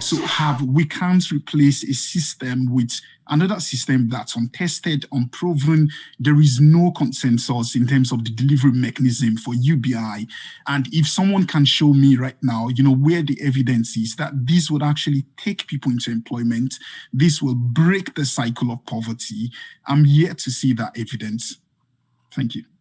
Thank you. Carol, any response to John's question? Sorry. Well, in answer to the question, I have to confess, I haven't signed the pledge because I actually didn't know it was there. I have to say, as a candidate, I'm absolutely inundated by emails asking me to sign pledges, and I have been signing them as they have come up, and I have agreed with them. I will certainly sign a pledge to support UBI. Because you're not very clever. But I wasn't aware that it was there. Can I just say a couple of things? First of all, I think that what we're here tonight is to discuss how this might be implemented. There has been a huge... All right, so we've already decided that this is going to be a good thing, and we're not here to actually have a debate about whether UBI is a good or bad thing. We're just here to see how it's going to be implemented. I see. What we need to be talking about really are, if we're going to have a real serious look at this, what are the variables that we need to test out? What are the things that we need to find out about? And secondly, what are the criteria for success? Because we've already had a discussion about whether or not the Finnish model was successful, because basically, what were we looking for? And so those are for me, the two key what are we looking for? What is your point? Program needs to consider. Controlled by the state, who's going to dish out checks and bring in a credit score where you might actually, if you've got a low social credit scoring, you might not get your check if you don't do what the state wants. Nah, no thanks. Right not to have to struggle for the basics of life. 1,000 cuts, be in that position. Furniture is disgusting. I was a secondary head teacher, and I have taught in many of the most disadvantaged areas right across the west of Scotland, from Clydebank to Cope Bridge, and from the Gorbals to Hillhead, and you name it, and I have taught. Come on, Hillhead's not bad. Seen the effects of poverty, and it's not right in this day and age. There is no debate, but this cowshed needs to be made. To me, that's actual cowshed. What these politicians need. No, we just need better politicians. I don't agree with the abolition of the Scottish Parliament. I think we just need better politicians. She has poor taste in everything. And how do we measure success once we put a programme in place? Thank you. Kim. Thanks, Mike. Thanks, John, for the question on the pledge. I'm pretty sure I have signed it, but I will go back and check, and I'll sign it again if I haven't. People who think the same, talking about the same talking points. There's nothing objective about any of this. It's almost like the communist CCP just agreeing with each other. Oh, we all agree with each other. Where's anything objective in this debate? So I'm delighted you can be the Cromwell. Cry me a river. Let's flush out the left. This is a kind of, is it a public meeting just on UBI? Is it a hustings? Like, I'm not quite clear what people are really wanting to get out of this, and that will determine that determines how we did our opening statements. It determines how we answer questions. So I'm very happy to talk about whatever the questions want to be, but I think there are different expectations, and that's where we've got to where we've got to. But yes, very happy to sign the pledge if I haven't done already. Thank you. Clearly starving. Just to clarify, this is about universal basic income, so hustings particularly about that. Now, people have different reasons for supporting basic income. In Scotland, the idea of the feasibility study, the pilots, really came from the bottom up, from the people, including the poverty panel in Glasgow, and similar assemblies in Fife, North Ayrshire, and now, bearing in mind, you're giving the same amount of money to the poorest person in Scotland and to the richest. So it's like a level amount of money that's going from the poorest person to the richest person. So the richest person is going to just see it as a tax break. So he's going to give money as taxes to be taxed and then get the money back. It's completely bonkers. Inevitably, that will touch on other areas, but if we That's try and serious, focus guys, here. our answers, questions, and discussion on that would be most helpful. Pauline McNeill, please. Thanks, Mike. And that's, to me, it seems like a good opportunity, although it is an election, to have a serious dialogue about universal basic income. No, I haven't seen the pledge, but I wouldn't be signing it at the moment because it's something that Labour are looking at, and we're looking at it quite seriously. We're not going to do anything about it. We will put in our manifesto support for minimum income for social security. So we do believe there should be a basic minimum income for every single person that relies on social security. I do think that there has to be something big that comes out of the pandemic crisis.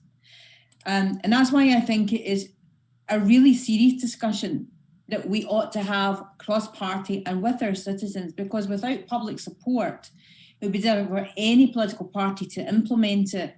And I think it would be useful to get into the nitty-gritty of it, because I sit in the Social Security Committee. We heard some evidence. Carol talked about the variables of such a scheme, and it is quite important to get into that, because would it mean more tax for other people? What would the minimum income actually be? I mean, these are the questions that do need to be answered. £2.4 million each. I think that's what Sawar's offered if you vote Labour. Run on the same basis that it might be if it was introduced as a policy. Going to bring all that money from his offshore bank accounts back to the UK. Serious policies and structural change to tackle poverty, then it has all been in vain, and we are certainly on board for that kind of level of change. Thank you, Mike. Thank you. Rosa. Hi, yes, I actually signed, it was my first pledge, and I sent an email to Bob, so I'm committed to the cause. And I think it would be a great idea to elevate from poverty. We see the current system is just not working, and we need to do something about it. And it's socialism that's not working. Will set an example. We see food bank rising. We see cuts from the Tories, a decade of cuts. And I would like to give an example to Adi. Also in India, there was a small basic income was paid to entire community as a pilot. And it showed that a huge uplift in economic activity of those people who received this. So that is one evidence that he might want to look into. I think I'm very supportive. I'm very vocal about UBI. And I truly believe the current universal credit is behavior test, with the Führer in the background. There's no dignity, and we really need to push for a better system. And hopefully the coronavirus have shown that the current system actually is not fit for purpose. Because you've destroyed it. You and the SNP have destroyed it. Brian, finally, do you want to... Thanks, mate. I mean, in terms of the pledge, I mean, the discussion here, I suppose, is part of what we're interested in. And if the pledge is around, the principles of discussing it, the concept being supported as a principle, then I think that's uncontroversial as a way of moving policy forward. But I think it's, and also running the pilots clearly, but I think it does still come back to the discussions about the level it would be set at. And what it would be about, and as you'd said there, Mike, if it's about alleviating poverty, what's the level then we're talking about here? It means that people wouldn't have to be relying on the insecure work that we've referred to previously. I realise that in some of the models, obviously housing and disability characteristics may be on top of a basic UBI, but it would still have to be set a lot higher than some of the figures that's been proposed at the minute, I would have thought. But I'm here to listen as well. But that would be my view, and the point I made about what the national. I don't know about you, but this feels like it's gone on for 2 days. $50 an hour takes you up to £18,000, and that's what we're saying a worker needs to live on. So in that sense, then that must be what we're aspiring to in terms of somebody's income expenditure on a yearly basis, if you're saying you want to keep them out of poverty and have a lifestyle.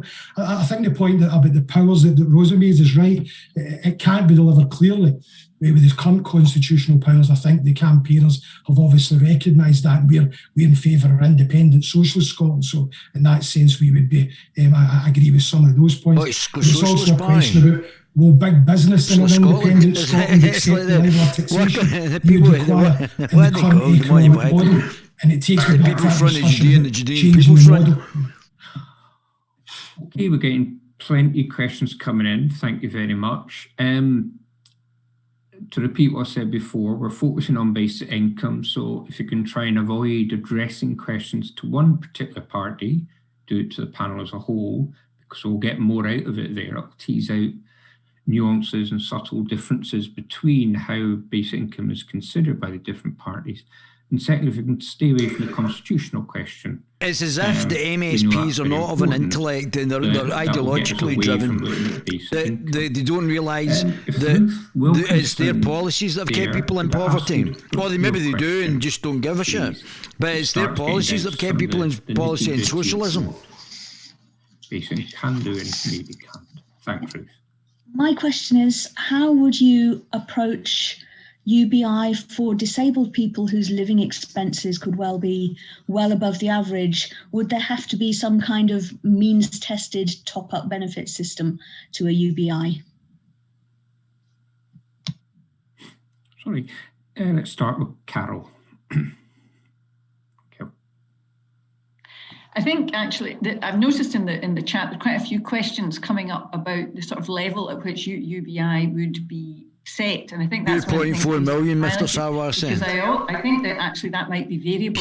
If you look at some of our very rural communities, Orkney, Shetland, Western Islands, you're going to have a universal basic income that's variable. Come higher than it is in the Central Belt. So that's something that would need to be looked at. But in specific answer universal. to your question, Ruth, I do actually think that there would still be extra payments for people. I think in any society we recognise that some people's costs are simply higher than others because of things like disability, either in themselves or members of their family or so on. And I don't think we can ever get away from the fact that society does need to give extra support to people, but it shouldn't be that that's what's required for for normal living with people who don't have these specific issues. That's where the basic income should be. But I cannot see that we would ever get away from the fact that there are some people that will always need extra support. And I don't think we should shrink from that. It needs to be done in such a way that it preserves people's dignity and nobody feels that they're, asking for handouts kind of thing, but that there are things that people will need extra money for, and I think we just accept that that's the case. Thank you. Kim, anything to add? Yeah, so the feasibility study that was done identified that their recommendations would be that on top of the UBI, that there would be additional, so some benefits would be, UBI would be instead of some benefits, and it would be in addition to other benefits. So the model as proposed by the pilot, the feasibility study. I had to debate these characters before, honestly. It's tedious. They're still banging away at it. There are additional barriers to disabled people because of the world that we live in is not disabled friendly. It is not accessible. And those are barriers that need to be up mine and Anthony Samaroff's response to these characters. Anthony Samaroff, I think, is an anarcho-capitalist. On the fact that and I'm obviously a libertarian liberal, so he's on the right of me. But his was more better responded because, well, Anthony's Jewish. And his actual speech was very, very good. I'm really glad I helped him and got him to speak because he was excellent.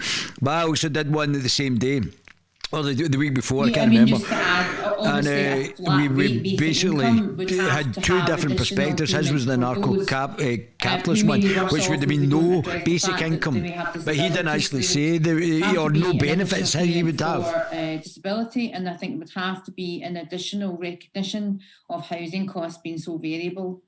I mean, the current social security system already recognises that, so we can't have a flat rate for housing. So, I mean, that's why I think some detailed work really needs to go into addressing a principle of a flat rate, but you can't have people worse off, but there's no point in doing it. And then just lastly, just to add that obviously the administrative cost of running a social security system, which I think the Canadian model showed, although it was more expensive to run, that when you added in the cost of running a system, it reduced quite substantially. Thank you, Andrew. You guys are too funny. I'm sure you guys should all be on the stage. Yeah, I don't want to repeat it again, but yeah, I think under the UBI is you'll be paid extra money for disability. However, it will not be means tested. It won't be means tested. Based on dignity and fairness. Oh, dignity. A ship called I just want to kind of come back Dignity. to what Brian said in relation to I actually forgot his question, but I'll come back to it. It was in relation to the tax and how to increase the taxation. Taxation needs to be increased to support UBI. However, oh, well, that's okay. That's really going to grow the economy, taxing us more. Very clever. Also aware that reducing administration burden or bureaucracy, simplifying the kind of the government bureaucracy, can actually allow the taxes to be reduced. So there is that has been looked at as well, and hopefully that's a different kind of model that could be looked into. Thank you. And we'll return to tax and affordability in a minute. And finally, Brian. Oh, it's not finally. Yes, I mean, it would seem to me do you want me to join in here? Will I put my camera on and join in? To recognise disability, but of course some of the barriers that people have identified there for disability could also be dealt with in other social ways, in terms of council services, universal services, free services, and crucially better employment practices.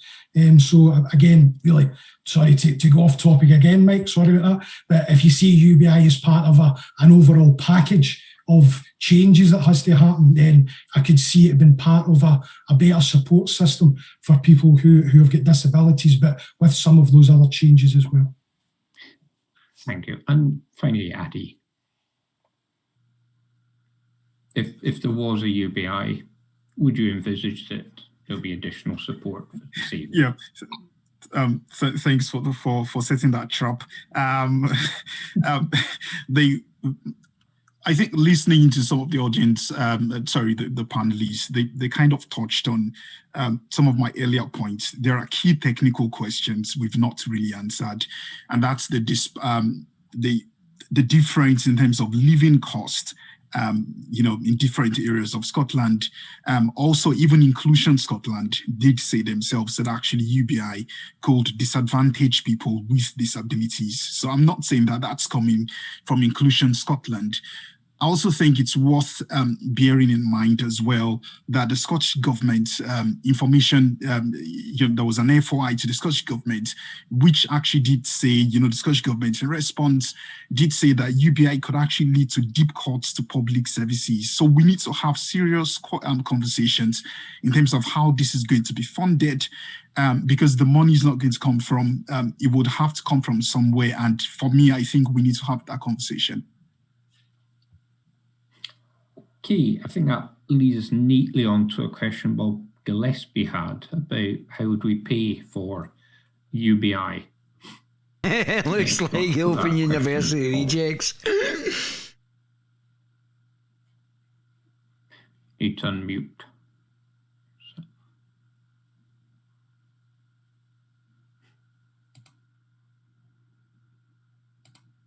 There you go. Come on, Rosa. Let's get some joined up here. Hello there. Thanks. I've typed it in. I'm just trying to find it.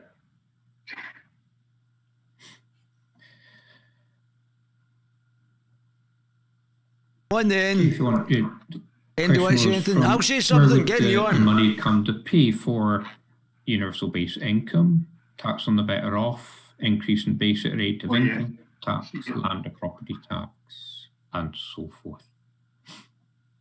Okay, missed your big opportunity. Right, if we start with Kim, how would you propose, given you're in favour of UBI, how would you propose funding it? Thanks. Yeah, I mean, I think there is a broad consensus that the recovery that we need from the pandemic is an investment-led recovery. We certainly don't want to see further austerity. Code on your arm. Tremendously harmful. So it's about what we invest in and how. I think that UBI and progressive that we need progressive taxation, basically. That we would make no bones about it, but ask the rich to pay a bit more. Progressive forms of taxation is but we're going to get lower growth then, and everybody's going to be poorer because you're going to tax people more. Do you not understand that? To introducing a UBI, of course there is. So partly my answer to that is, well, what's the cost of poverty and who's bearing that cost at the moment?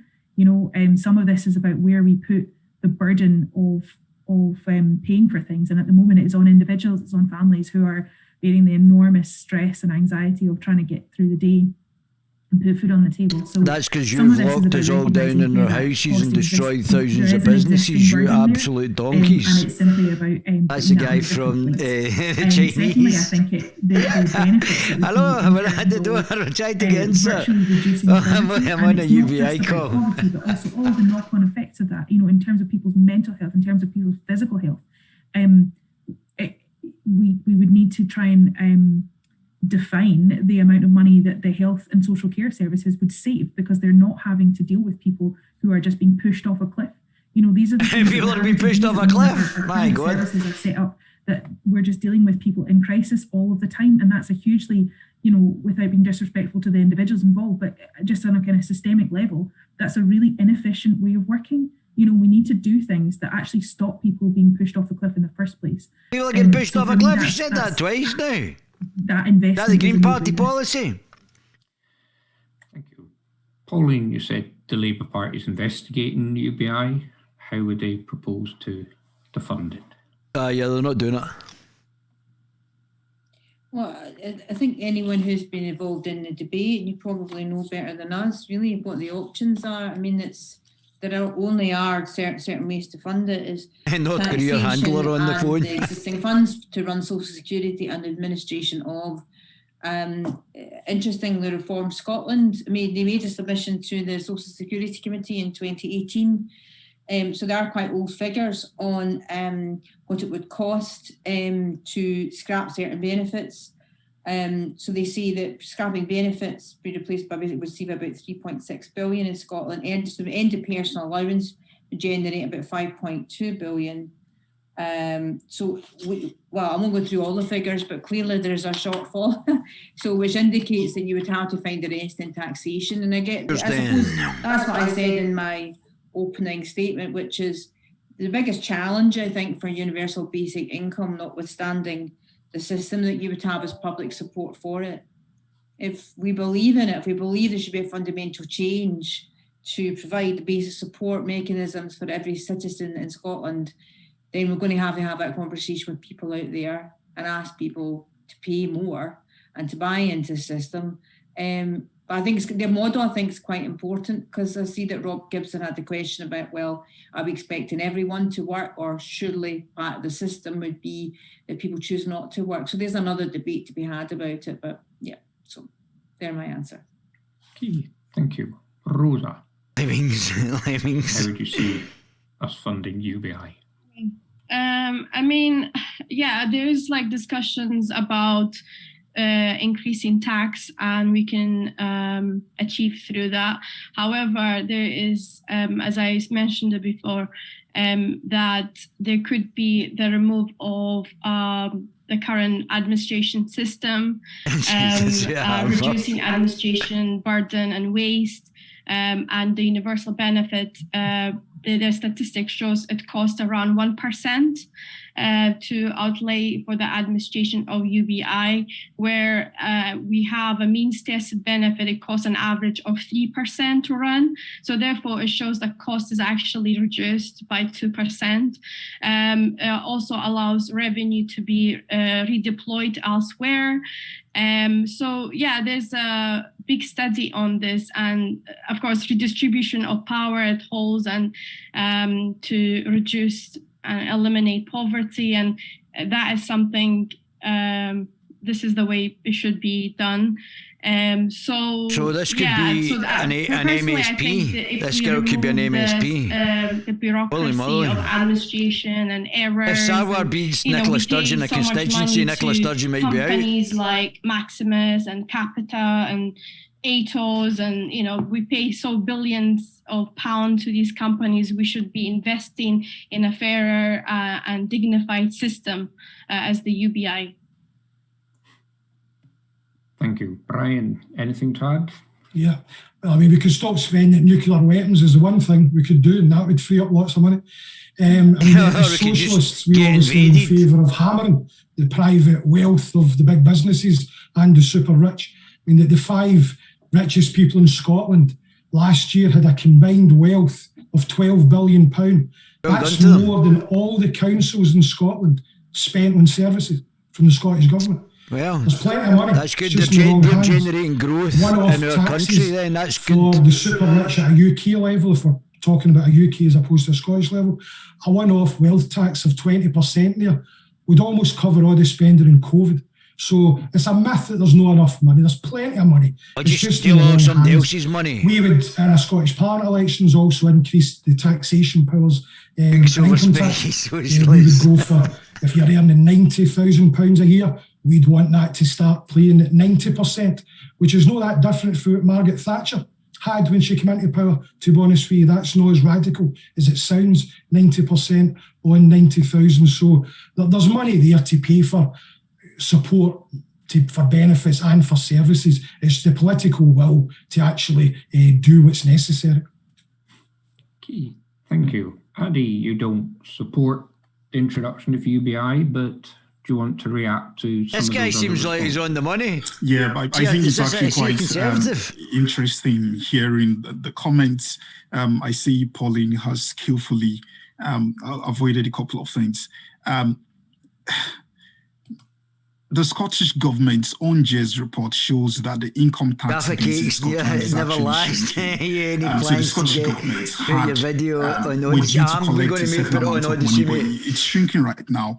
So if you're wanting to tax people more, can I just, I'm actually we're going to have our own website, so perhaps you will not actually be able to collect go into www.guerillatvchannel.com, subscribe through that so I can keep a hold of you guys, just in case YouTube, we know already YouTube are being silly buggers anyway.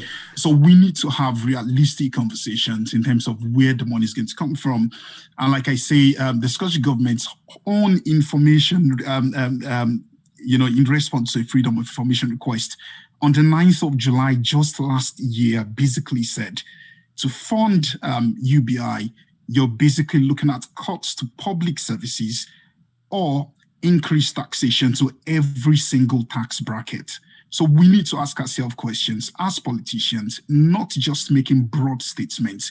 Who exactly is rich in Scotland? Is it the hardworking 35, maybe a senior nurse or lecturer who earns £35,000 a year? Are we going to tax that person more? Who exactly is going to be taxed, to pay for UBI? And I'm not sure if it was Pauline who raised the question as well. What's the expectation, once you've received UBI? Would you be expected to work? Would it be, it's a case of, getting paid by the government and there is no sort of expectation on you? These, to me, are much more pragmatic questions. I think we need to focus on the system we've got right now. And yes, we do have a lot of problems with what we have right now, but we can improve it, not replace it with a system that's untested, unproven, and there is no real, tested evidence that this is actually going to work. My final point, Chair, if you would indulge me, poverty is not just about money. I know people who have grown up in unbelievable levels of poverty, right? it's much more about, we turn this conversation into, give people money and that's going to solve all the problems. We have to think about what we do as a society. Money cheese, yeah, exactly. In terms of community support. Grow the economy. How about that? How big we give more billionaires to grow the economy? Their dreams. We need to look at ourselves seriously, as a society, and ask ourselves, do we have even a sense of community? And we've seen that during the pandemic with people coming to clap for NHS carers. These to me are much more, it's a complex situation. And I do not think UBI is actually the answer to what we have. This guy a conservative. Thank you. And finally asking about affordability and such, Carol, please. I think there's no doubt that initially, at least, this is going to be a costly exercise, and I think we have to just. It's not for you though. I would characterise it as speculating to accumulate. Oh, did you? I would say it's more throwing money down the drain, but okay. I think there is a requirement for the poorest people to get more money in a negative income tax, not a universal basic income. In the long run, this should actually cost us less. I saw somebody actually put in the chat, and I don't know where the figures came from, but they put in the chat that UBI, I think they're talking UK-wide, would cost 67 billion, but the cost of poverty currently is 70 to 80 billion pounds in things like, social workers and care workers and unemployment and so on. And the cost was greater for the UBI, depending on what the level of the payer is, could be greater than 3 times greater than the current social security, which is 200 odd billion or whatever it is per year. Leaving the education system with merely possibly functional literacy actually can stymie you for the rest of your life, and our prisons are disproportionately. You need to identify people with dyslexia. Not just the human cost, but actually the monetary cost. So I accept that this is going to cost more money initially, but I would be very hopeful that actually in the long run this is going to be the cheapest way forward. Because once we've got more of society functioning properly and we can realise that human potential, that is going to be to the benefit of this country. So I think it's certainly money worth spending. And I think if this pandemic has taught us anything, it is that once we put our minds to something, we can do it. We were told we couldn't get a virus in less than 5 years, and now we're going to have something like 15 of them within a year because we put our money where our mouth was. And I think that's what we have to do. A virus that 99.9% of people can survive. That's really money where your mouth is. That's more money getting nicked from the taxpayer. But in the long run, this will be to everybody's benefit. Thank you. A question from Michelle Ferns, who I think is going under a different name. Is that correct? Galaxy Tabby. There you are. Yes. Thank you. Sorry, I don't know how to change the name on this. I'll need to wait till a young person comes in and asks for assistance. First of all, thank you, Mike. Thanks, Chair, for the invitation and giving me the chance to ask a question. Just a quick introduction is that my name is Michelle Ferns. I'm also a candidate on the Glasgow list standing for the Alba Party, and currently a councillor representing Shettleston Ward in the East End of Glasgow. A couple of people had mentioned that the Glasgow City Council had voted to endorse the proposal for a feasibility study. Just a wee couple of bits of information, I think, related to questions asked previously. My understanding is that the set level for that would be £223 a week, and passported benefits wouldn't be allowed to be counted, much like the system as it stands just now. So if you had PIP, if you're receiving DLA, attendance allowance and things, those under that feasibility study, those benefits wouldn't be allowed to be counted towards your £213. So I guess I want to kind of narrow, my question really kind of focuses on Glasgow. I know we've been talking kind of like in terms of a national, and we are in the middle of the election. I take your points well made, Chair, about not scoring political points. If we bring it back to Glasgow, as I said, I'm a councillor in the East End. Even before the pandemic, my casework was filled daily with casework about poor housing, insecure work, debt, people with disabilities, capability for work assessments. That has only blown up over the pandemic, and the casework is absolutely unbelievable. But in Glasgow, even though people have mentioned that the effects of poverty across everything, health outcomes, educational outcomes and stuff like that, but in Glasgow, we know we've got a specific and particular problem. We have, even where we have indexes where we have... Put the question to the panel. Yes, I'll get there. So I'm taking the opportunity to talk because I was too late to join the panel. We know in terms of life expectancy and stuff that the poverty has a huge impact. In terms of the devolved government, the system that we're in now, because I believe that it's urgent, I'm pushing it now, what can we do within the system we're in now to put universal basic income into place?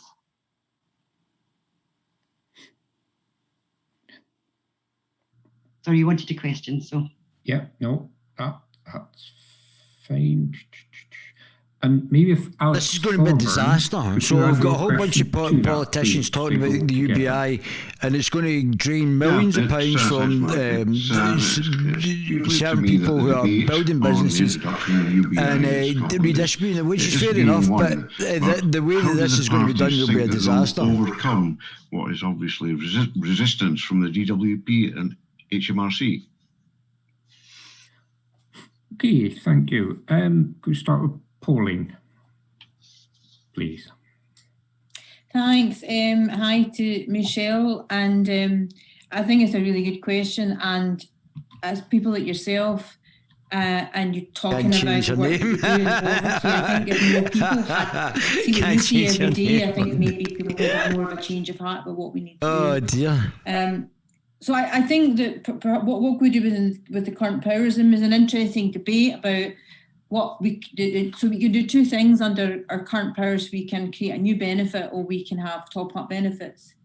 So some debate as to where the line is and what we can legally do. But Reform Scotland have actually suggested in one of their papers that you could create a top-up or a new benefit, which would be additional to what people already receive in the benefit system. I certainly think there's a consensus that we could creatively create a minimum income for those on universal credit and those on social security, which of course, I'm sure I don't need to tell anyone here that it's people who are in work who face the highest levels of poverty, and that's often missed. So I think you could work creatively. Obviously, there's lots of work to be done and probably a different conversation about what we need to do in terms of meeting our targets in child poverty. But I do think, I suppose I'd finish on this, whatever we thought needed to be done before the pandemic, I do think it's going to have to be a complete revision.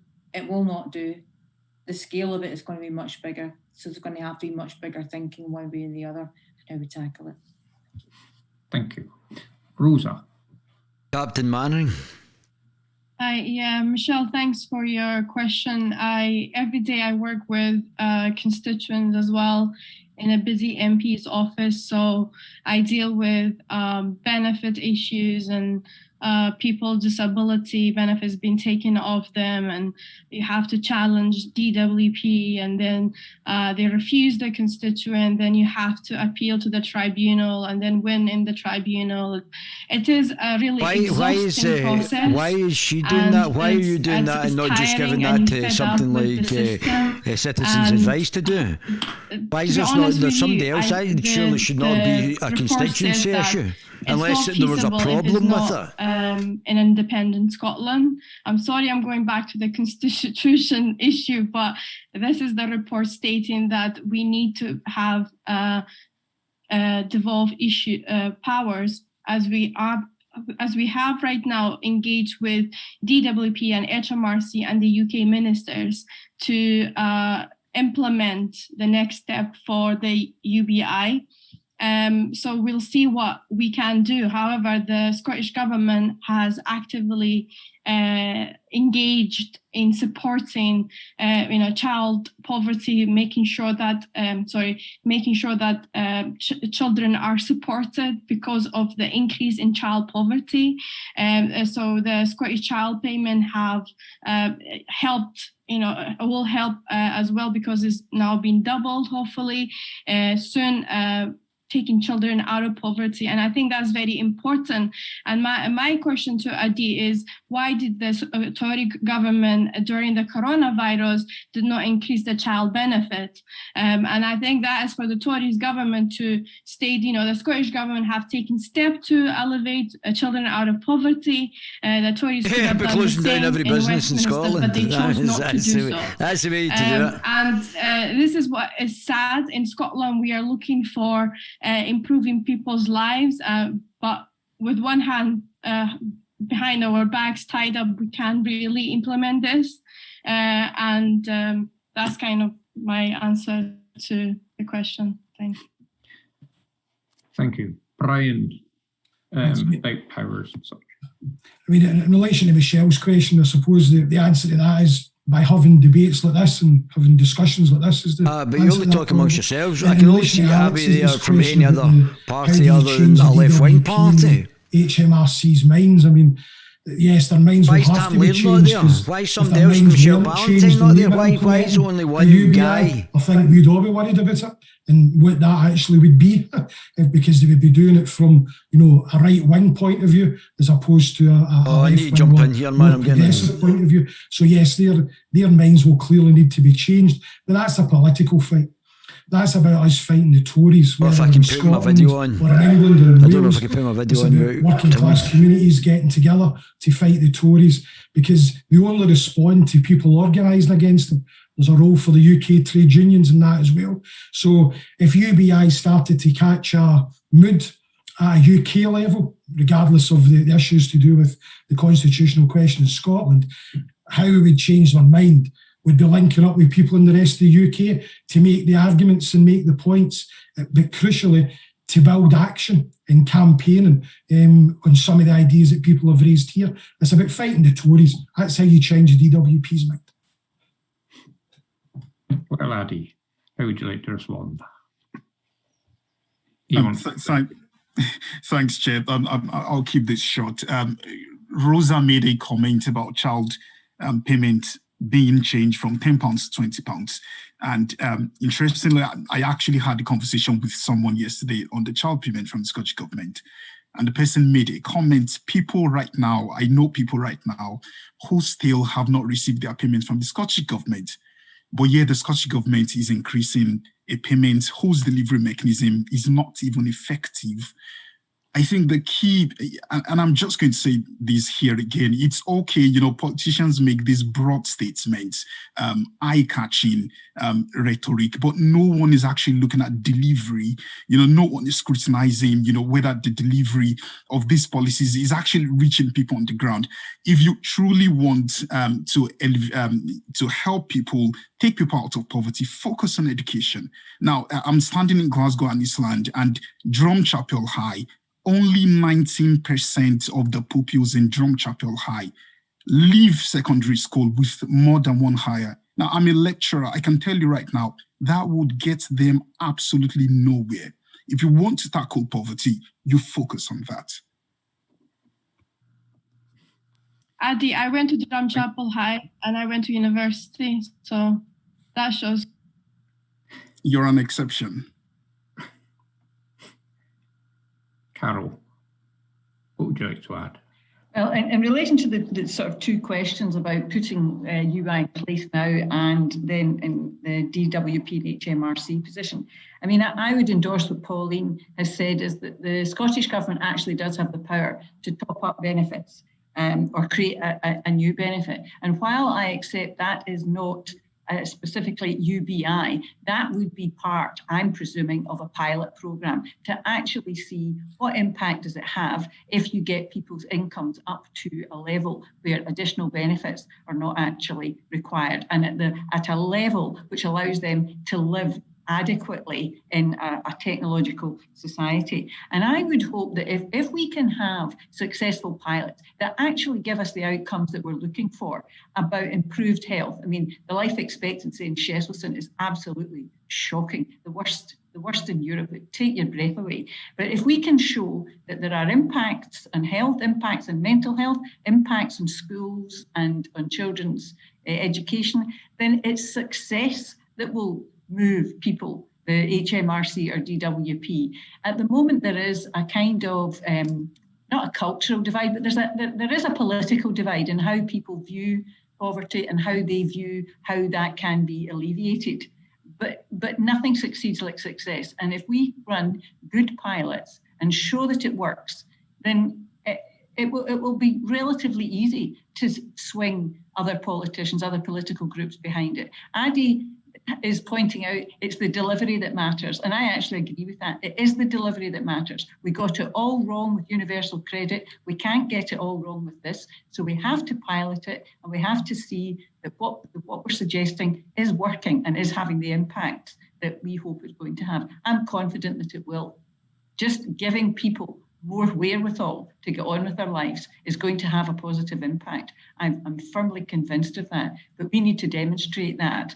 And then I think you're going to get HMRC, DWP, and anyone else thinking that this is the way to go. Thank you. And Kim, respond to this particular question. Thanks. Yeah, there's a lot there. First of all, I mean, I have to say it's difficult to imagine a scenario of how you convince the DWP or HMRC of anything, because things are pretty bad at the moment. So you might think if they could have been convinced, then that would have been there. I mean, I have to say the Scottish Greens will continue to, we're making a commitment to continue to negotiate for the powers to introduce a pilot. I would say to Adi,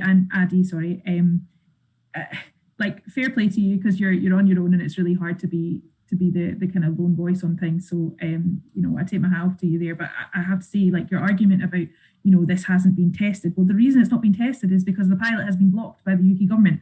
So like that, and it's also very difficult to. I totally understand, Chair, and we don't want to go down into constitutional rabbit holes here, but it's very difficult to talk about UBI in Scotland without talking about the fact that we really need the powers to enact it. However, it's not just, the UK government wouldn't have to fund it, they just need to agree to not claw back the kind of tax on top of things. So that there are routes there. We could also, and the Scottish Greens are interested in the feasibility of a Scottish minimum income, as I said in my opening remarks. So having a minimum income standard and then using the social security powers that Scotland does have to increase incomes of anyone living below this. Now, that is not a UBI. A top-up is not a UBI, so I wouldn't be claiming that. However, the question was, what would you do within the current constraints? And that's something that we really need to look at. I think that the kind of wider question on I guess hearts and minds, if that's the question there. I mean, I am a bit concerned that there's been quite a lot of chat about, does this incentivize people to work or not? And I think that's like, is that really the limit to which we need to be talking about people as human beings? We're not just machines that are there to be working or not working. There is, and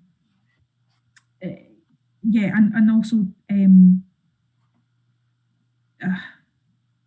yes, that's what I was going to say. Yeah, so there's plenty of work going on at the moment, but it's not actually recognised because it doesn't count for GDP if you're doing unpaid care. So that kind of work is going on all of the time, and it's largely by women. It doesn't count as work by official statistics, but it's definitely going on. So a UBI would be a way to recognise that work. We still need to have better support for unpaid carers. As one, I couldn't be more in favour of this. But we also, a UBI would be a step towards a greater recognition of that unpaid caring work that it's largely women that are doing. Okay, thank you. As we expected, we're going to run out of time, getting so many good questions and comments. Just to clarify what the feasibility study was proposing, was actually 2 levels would be of UBI be paid in Scotland in the pilot areas. One that would be replacing the existing means tested benefits at the same rate to see what behavioural changes there might be amongst people if they no longer had to make themselves available to work. Well, Adi seems to have been probably the best guy in that conversation. That minimum income standard to see how lives were changed by removing the threat of poverty, by increasing incomes to that sort of level, the officially recognised minimum income standard. I put a link in the chat to basicincome.scot, which is where the feasibility study is. There is a huge amount of material there, very rigorous and robust. economic modelling of the impacts as well. So it would answer some of the questions people have put in there. There's a number of questions come through about who would qualify. Would it be age related? Would the under 16s, under 18s be entitled to basic income? And from Hayden, a question about refugees and asylum seekers. So if I could ask on see how many people we can pay. Why don't we just pay the world? On behalf of each of you. So who would you see a universal basic income, either in the pilot stage or it's later? not about that. It's going to be about the cost of how much money that this is actually going to take up. It's going to be about the cost. So the more people that get lumped into the universal basic income, the more taxation is going to have to happen. The slower the growth is going to happen, and it's unlikely we'll get a lot of people out of poverty. And so forth. So let's go to Rosa first. Hello, Rosa. Sorry, I was busy writing some statistics in the chat.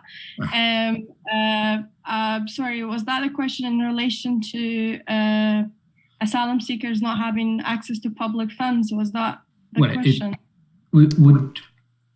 Would you support, or would you see a basic income experiment being for everybody regardless of age, or would there be a minimum age? And would it also apply to refugees, 2-year-olds? Here's 800 quid. You say universal basic income, so it is universal. All right, so it's going to be for 2-year-olds. So a 2-year-old is going to get the same as a multi-millionaire. What is your status and how old you are? So it should not be based on those criteria. So it should be universal for That's everybody. going to be some pocket money. And it should be also, I think, the universal basic income argues, and I think that's why it's so popular within the political popular with 10-year-olds. Everybody, even the rich people, will be receiving universal basic so is that not just a income, tax break? Surely that's a tax break. Solidarity. Well, you know, something solidarity, getting the same amount of money as a 2-year-old. And yeah, that's my answer. Thank you. Okay, thank you, Brian. Yeah, I mean, it should be universal. I think so 2-year-olds are going to get 800 quid a month. That's going to be great. That's going to be fucking awesome. But my thinking probably in that is that children would have to be paid it, but it would be paid to one of the parents. So you can stop paying pocket money. I guess that's a benefit. Default position to the mother. I think one of the progressive things about child benefit system in the UK for decades was that payment that was made to mothers mostly, and around the realisation. So that would probably incentivise having children, because then, like, if you had 10 kids, then you had 10 kids, they would all be able to get money, the same amount of money, 800 quid or whatever they're going to pay. And have the same rights as other citizens in Scotland, of course, and the entitlement to the same standard of living, good or bad, is something that should be afforded to everyone, regardless of what your status happens to be. A loaf of bread's the same for somebody as a loaf of bread's the same for a 2-year-old. somebody. A loaf of bread's the same for a 2-year-old. Thank you. Addy, if there was a basic income, would you see it being for everybody who lives in Scotland? Well, you know, I don't support the policy, so I'll be quite brief here as well. I think what I'm taking from what I've heard tonight in response to your question is that people haven't really thought about the operational implications of what you're saying. So, a speaker has said universal basic income should be paid to every single person, regardless of age. That in itself, can I just suggest, it's not possible. Just even from an economic perspective, you simply can't pay every single person, regardless of age. If you're going to do that, then you seriously have to mince it, which means we're basically reverting back to what we have right now. So would you pay a 1-year-old? At what stage do you qualify for a UBI, and who would be in receipt of the UBI payment as well? Also, how are we going to actually monitor these? So for me, the answers tonight, I'm leaving with more questions than answers, and I think I'm just going to leave it there. Thank you. Carol. I think the question here is actually really quite fundamental, and it's one of the things that needs to be tested out. I noticed right at the start that when Mike was talking about this conference that's coming to Glasgow, it's a basic income conference. It isn't a universal basic income. And I think that's because, what do we mean by universal? That's one of the things we need to test out. Because you can think of it as being, as some people have suggested, absolutely everybody in the country gets given that income. And then those that are earning more, it would be taxed back from them, basically. That's one way to think of it. So you're going to take it off and then give them it back and then tax them again? Which people should Jesus. We should all be above that level, and we should have a system that ensures that happens. I saw in the chat, somebody said, we shouldn't be talking about universal basic income. We should be talking about a negative income tax. That was me. Now, to me, that's just another delivery mechanism. It's saying that we're all in the taxation system, and when your income is above a certain level, you're actually paying into the tax system. And when it's below, the tax system is coming. That's right. That's right. Permanent kind of tax refunding. That's right. But these, to me, are all about the technicalities of the delivery of this. And that's what we need to test out. So again, one of my brilliant ideas, it was Milton Friedman, to give Milton his credit, that came up with a negative income tax. It would be a hybrid of the negative income tax and something else, though. Researching and doing this piloting, who should get it? I always come up with the best ideas. Looking at adults, so I would be saying it would be people over the age of 18. Now, that's partly because I'm so old that I think of a 16-year-old as pretty much a child. The idea that a 16-year-old is kind of out on their own and having to make their own way in the world actually slightly horrifies me. But I do know that there are children in that position, and that's something that the state needs to cater for. But I would be thinking of people, adults, who normally would be responsible for themselves, and that's what the state should be making sure.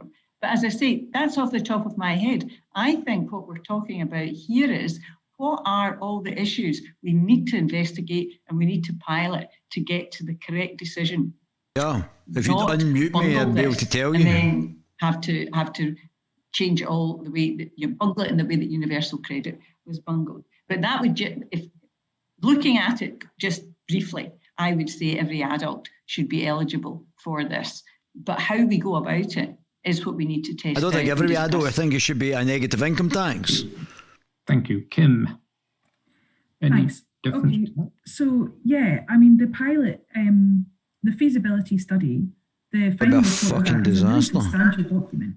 I think it's like 160 pages long. There is a huge amount of detail in there, and it confirms the proposed model for a pilot going ahead. And that includes, as you said already, Mike, the two different levels of income, and it also has a proposal for the different payment brackets that would be according to age and who would get it for children and young people. And so, like, that isn't something that still needs to be worked out. There is a proposal there. It's been thought through. There's been an awful lot of work over the past 4 years, and there is a proposed model there. Where'd you get it? Where can you see this model? Objection to the idea that I want to be able to scrutinise that. Clearly not.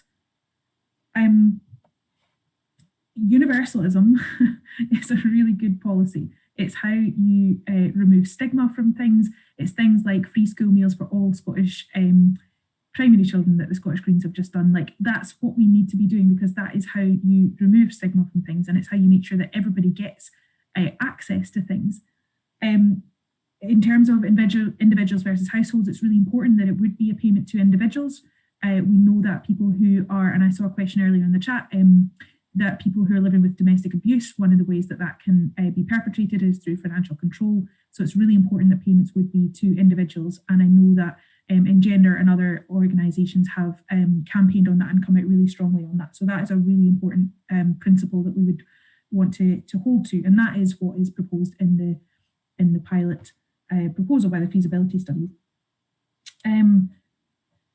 And finally, I just want to talk about in terms of immigration. So like the people who have no recourse to public funds, this is something that I'm really, really concerned about. So I've done a lot of work over the past 4 years as a councillor on asylum justice. So Glasgow, as you'll know, is a dispersal city for people seeking asylum protection. So people are deposited in Glasgow, as a strange city with the trauma that they've carried, with the horrific journey that they've been on. They are either given a tiny amount of money, or they're not entitled to public funds at all, and they're not entitled to work, of course. So that is the UK government deliberately putting people into poverty and condemning them to poverty indefinitely, because we know if they're here, they should be able to work. To get a works visa and be able to work. Appeals, and it's just horrendous. And people are then, if they are then given a refusal, and they're still eligible to appeal, but they've got no recourse to public funds, so they're not allowed to work, and they also cannot access mainstream support systems like the mainstream home. That's very bad. I mean, I've been in that situation where I'm not allowed to work and have no way of supporting myself, and it's horrendous. It's really, really bad. I don't know if we've got charities that help, but that is a really hard situation. They should be able to work. We are about to hear, I think we're going to see an explosion of human rights breaches with the impact of Brexit legislation, because we're going to have a whole new group of people that are suddenly going to be no recourse to public funds because of the immigration law changes that are about to have an impact there. So there'll be a whole new group of people who find themselves suddenly stripped of those rights to housing and to work and to certain kinds of social care support as well. So this is going to hit our city really, really hard, and I'm incredibly concerned about it. It's also worth saying that this costs us as a city. So like putting to one side the kind of horrific humanitarian impact that this policy has, it also costs the city an awful lot of money, because by the time that people can get are eligible for support is when they are like in absolute crisis in terms of their health or their mental health. So that's the point at which they can be supported. And obviously it costs a lot of resources to try and support someone where at that really, really crisis point, but they've been pushed to that crisis point.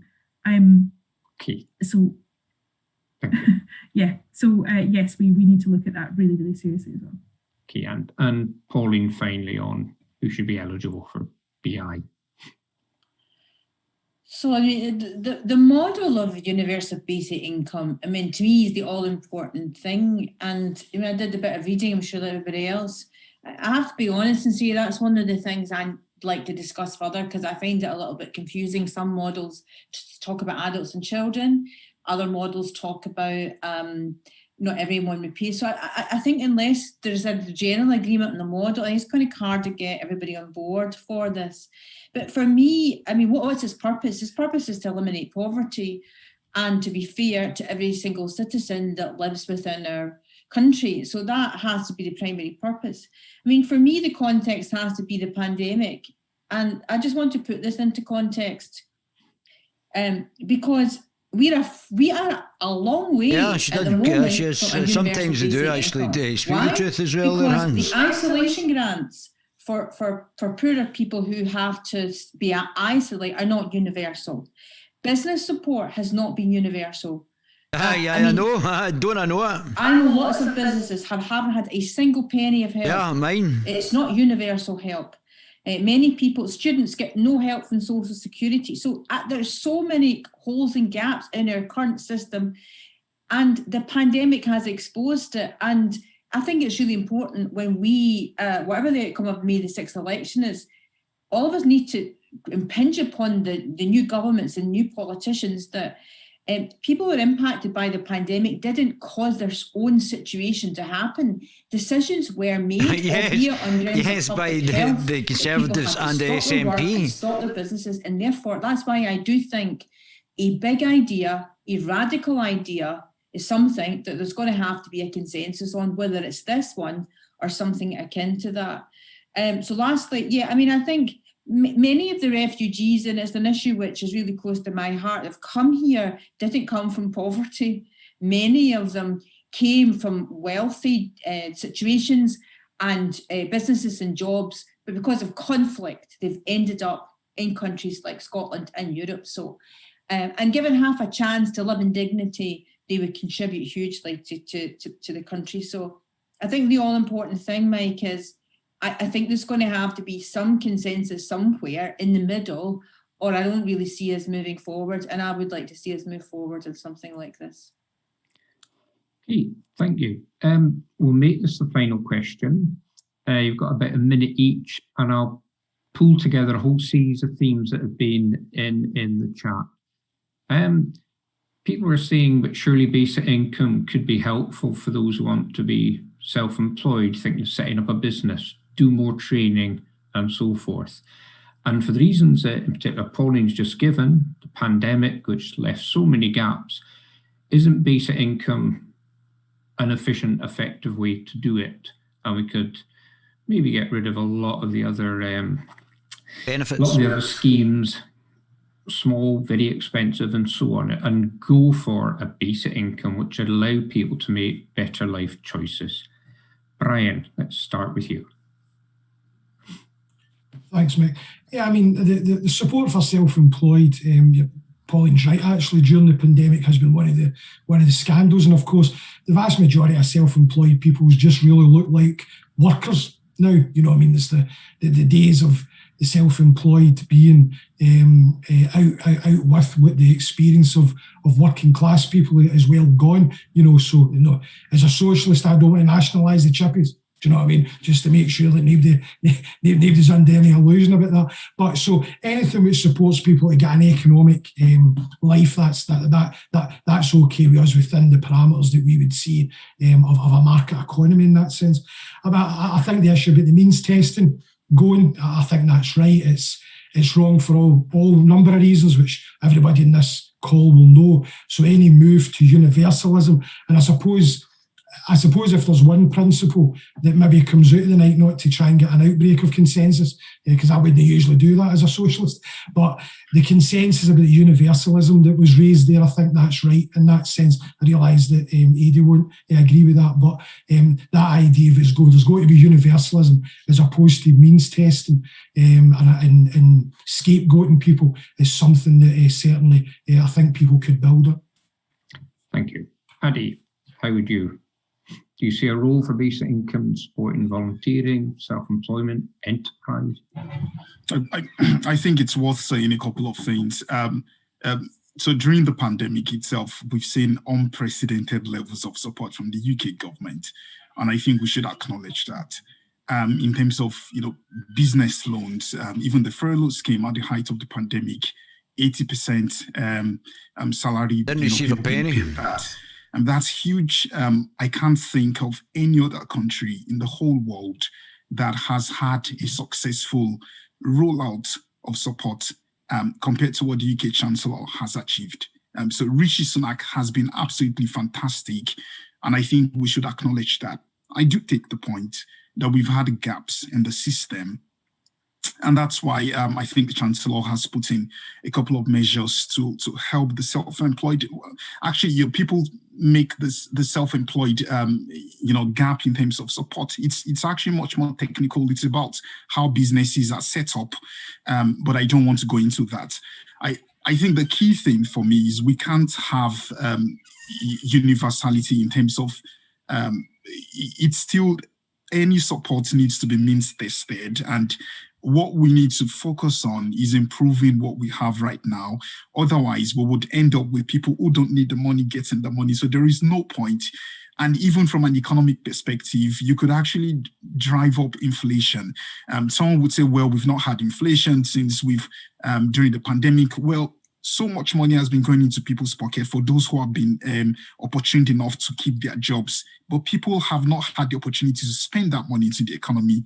What the UK Chancellor has to do is to determine the right level of money to put into the economy without increasing inflation as well. But that's a different argument for another day. So I don't support this idea of universality. Thank you. Carol, 1 minute, please.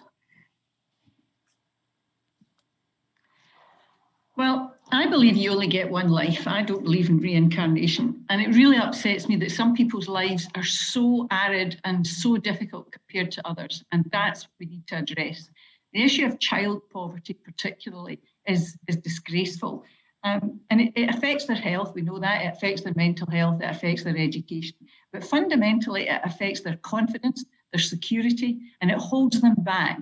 It diminishes aspiration. Now, when I used to take a first-year class and I'd never met them, and I would ask them, write down what you want to do in life. If I was in the leafy suburbs, I got back bits of paper covered in lawyer, doctor, accountant, and so on. If I was teaching I never actually taught in Drumchapel, but I taught in a lot of places the equivalent of Drumchapel, and some kids didn't know what to write down. They'd never thought of what job they would do, and they certainly weren't writing down middle-class professions. It fundamentally affects aspiration, nothing to do with ability, but aspiration and the way that you think about yourself. We have to do something radical. I totally agree with Pauline. We have a system that's full of holes, that diminishes people's dignity. We need a radical change of tack. And I believe that a universal basic income is one that we can take to try and solve a lot of these problems. Thank you. Kim, 1 minute, please. Thanks. Yes, absolutely. Universal basic income would be a way to encourage volunteering. It would be a way to reward care work, unpaid care, as I said earlier, to recognise that is work. Just because it's not counted as part of GDP, it's absolutely work, and we're doing it. It would be a way to remove the precarity that is very much part of life for self-employed people, having been there myself. So much of my energy I had to spend on trying to work out how I was going to get contracts for the next few months, and that really removed my ability to obviously focus on what I was trying to do at the moment. So it's about removing precarity, and that's about people of my age as well, who are, people who are working 0 hours contracts, people who are stuck in rubbish jobs with terms and conditions that they're not happy with. So yeah, there's a lot there.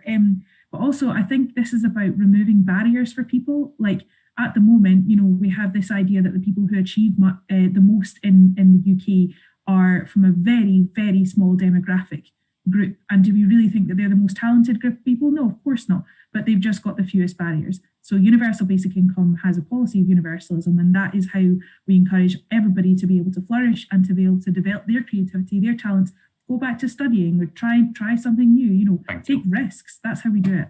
Or start up a business. Pauline. Get funding for the business.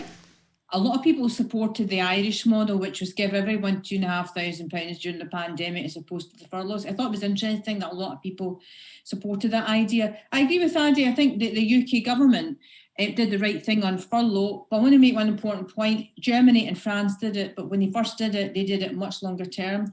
Lots of people lost out, fell through those gaps because of the piecemeal way it was done. And lots of people have fallen through the cracks. These are people who had good jobs before.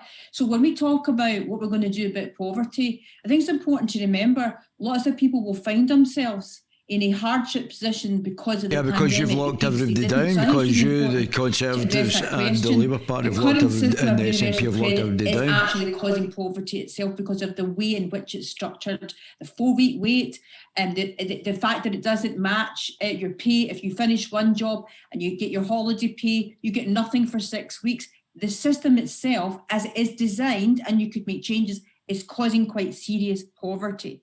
So I finish on this point. We need to do something radical. I absolutely believe in this because of what I've been saying tonight. Well, we need to get public support. If it involves further taxation or any changes, we need to reduce taxes, not increase them, and get them to buy into the idea, because if we don't, we are talking to ourselves and nothing's going to happen. But I would like to see change. Thank you very much. And finally, Rosa. Yeah. It says that we secure it sets a security safety net, and someone like setting up a new business, they would know they would have an income to fall back on. So it really it shows that it supports creativity of people, and people will be supported, and they're not scared that they will fail in that setting up that business. So being more self-sufficient, having more time to do creative work. We have to look into the beverage the social security system or the current benefit system that was set up. It was set up in a system based on a national insurance and a national assistance. However, Beveridge thought that the means tested bit will eventually die out. In fact, what has gone wrong is that the social security system since the war is exactly has reverse of that. We have great expansion in means testing and cruelty, and billions of money is being spent on companies like Capita and Maximums. So we really need to think and see that we actually the current system is not working, and there is a need for change. So that's why I believe that we really need to look into the UBI and implement this idea so we can bring positive change to people's life. In Scotland, universally, we have a duty, and the United Nations has said to the Tory government that the current system is punitive and it punishes people really with the current system. So you see there's a need for change, and Adi can say all these great things has happened with the Tories and so on. There's Nicola Sturgeon but we know the reality. We know what's happening with people. Self-employed people had to struggle for many months for political parties to push the Tory government to receive this money. The money was not given to us. £1.5 billion that the Tories gave you. Being active, and that was then given to the public. Thank you very much. Okay, if I can draw the hustings event to a close, thank you very much, particularly to the candidates. That's 2 hours you've sat listening to questions, answering them, in many cases off the top of your heads, not making up party policy as you go, but really demonstrating how competent and well-informed any candidates to a parliament must be. And I think people often forget the huge amount of effort that you all put in. I think the key words we've heard just in the last part there were about aspiration, about removing barriers, about promoting and finding better ways to alleviate poverty, to rid us of the precariat of poverty and such. Just one final point on universalism. At the BN Congress in August, there will be an agreement signed between the Basic Income Earth Network globally and the United Nations Development Programme to explore generally a universal basic income so that everybody in the world would have a basic income. How would it be universal? So somebody in India is going to get the same as somebody in Germany? Already, that is perfectly feasible policy to pursue. All right. So I thank all the participants. Thank you all for the questions, particularly the candidates.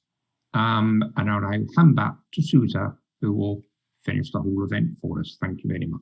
That went quite well today. Quite well. No problems on Zoom. You're on mute, Susan. Thank you very much, Mike, for hosting this and chairing the event. Thank you to all the candidates. I can see you all believe passionately in what you're saying. And thank you to everyone organising. Great team we've had there as well, and to everybody for attending. To put barriers up I would suggest people do if they can is save or download the chat from this event, or if you can't do that, do what I do, which is copy and paste it, because I seem not to be able to download it. There's lots of useful information in there, and there's also the contact information for both the Glasgow UBI Conversation Group and the Glasgow Commonweal Group from which we grew out of. So you can reach us on Twitter, Facebook and by email. I had some good political chats down there with the, I don't know if it's Commonweal, but certainly Johnny Cypher. Like that, he's a very unusual name. Scotland and it was good, UBI Labs Network, and we're asking all candidates to sign that if they agree to promote basic income or promote a trial of basic income. There's also a pledge for activists to sign as well that are not actual candidates, to pledge they will support and take action going forward. I don't know if while I'm speaking, someone could perhaps pop the link to that into the chat. Going forward as well, BIN Scotland have released a UBI conversation toolkit, and the Glasgow UBI conversation are very, very aware of this and conscious that not everyone is able to access online events such as this, perhaps because of ability, language, the time of day, all sorts of things. So we will be using the BIN's toolkit going forward to try and engage more people in Scotland and in our communities in Glasgow in the UBI conversation. If you want to become part of the Glasgow UBI conversation, we call ourselves GUBIC as an acronym. You can email on either the UBI conversation email address or on the Glasgow Common Real email address, or DM or PM us on the social media sites.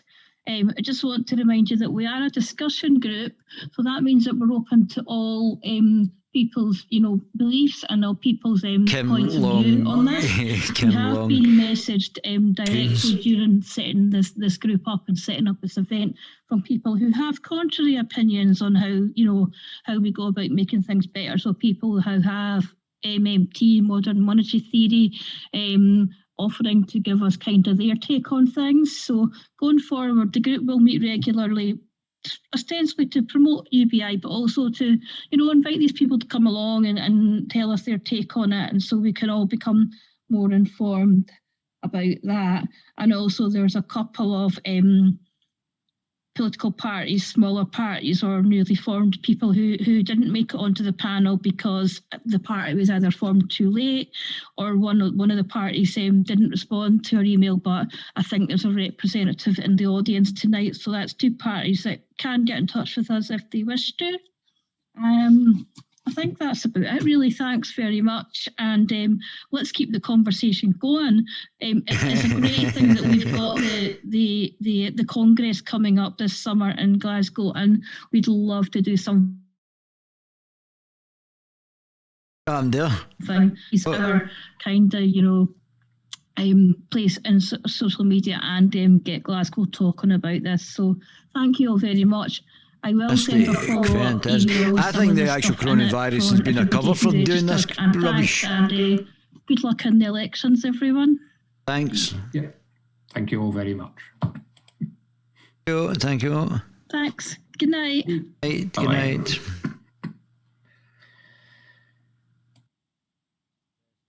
Kicking off. Right, that's us. Why are you talking about Kind Dank anyway? How to get out of this? Leave. Hey, okay, we're back in. It's a bit dry, mind you, listening to that, isn't it? Oh my goodness, what's going on there? Oh, there I am there. Hello.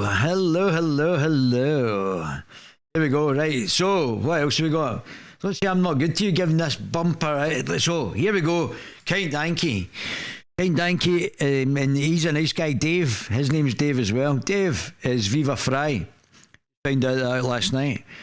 And Dave... obviously, he made Kind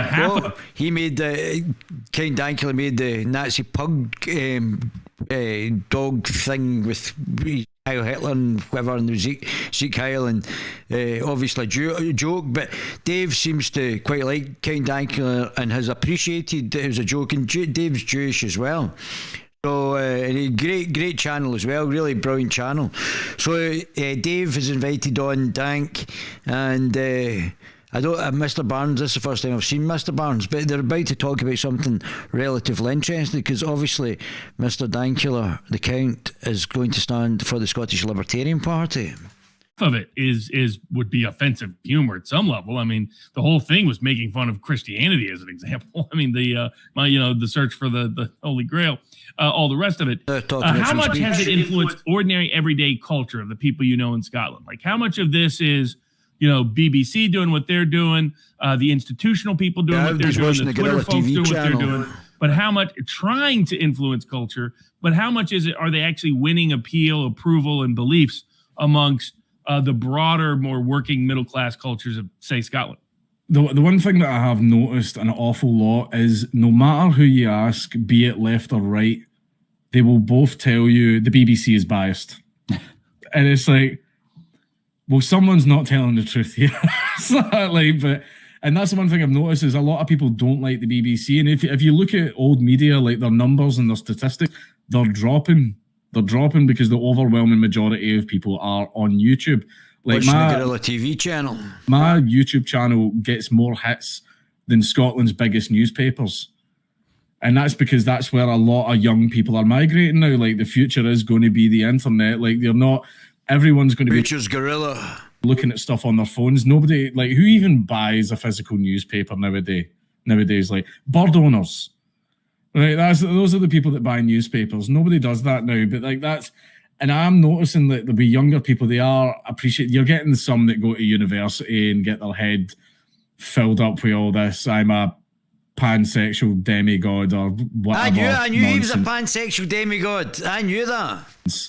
And all that, but you're getting like, that's a small minority of people. The vast majority of people are quite of the ethos of just let people enjoy what they enjoy. I wish I knew how to do that. That's quite good. I like that, how Dave gets his thing up on the screen.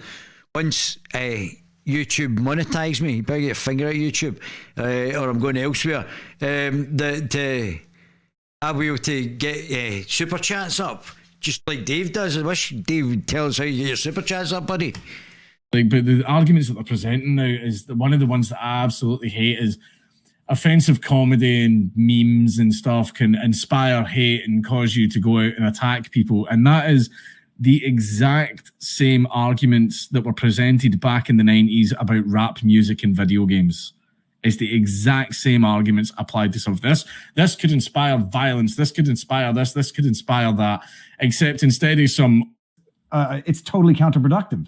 In the word Orwellian, but Jesus Christ, as it's so a cast could be on the TV. And what the hell happened there?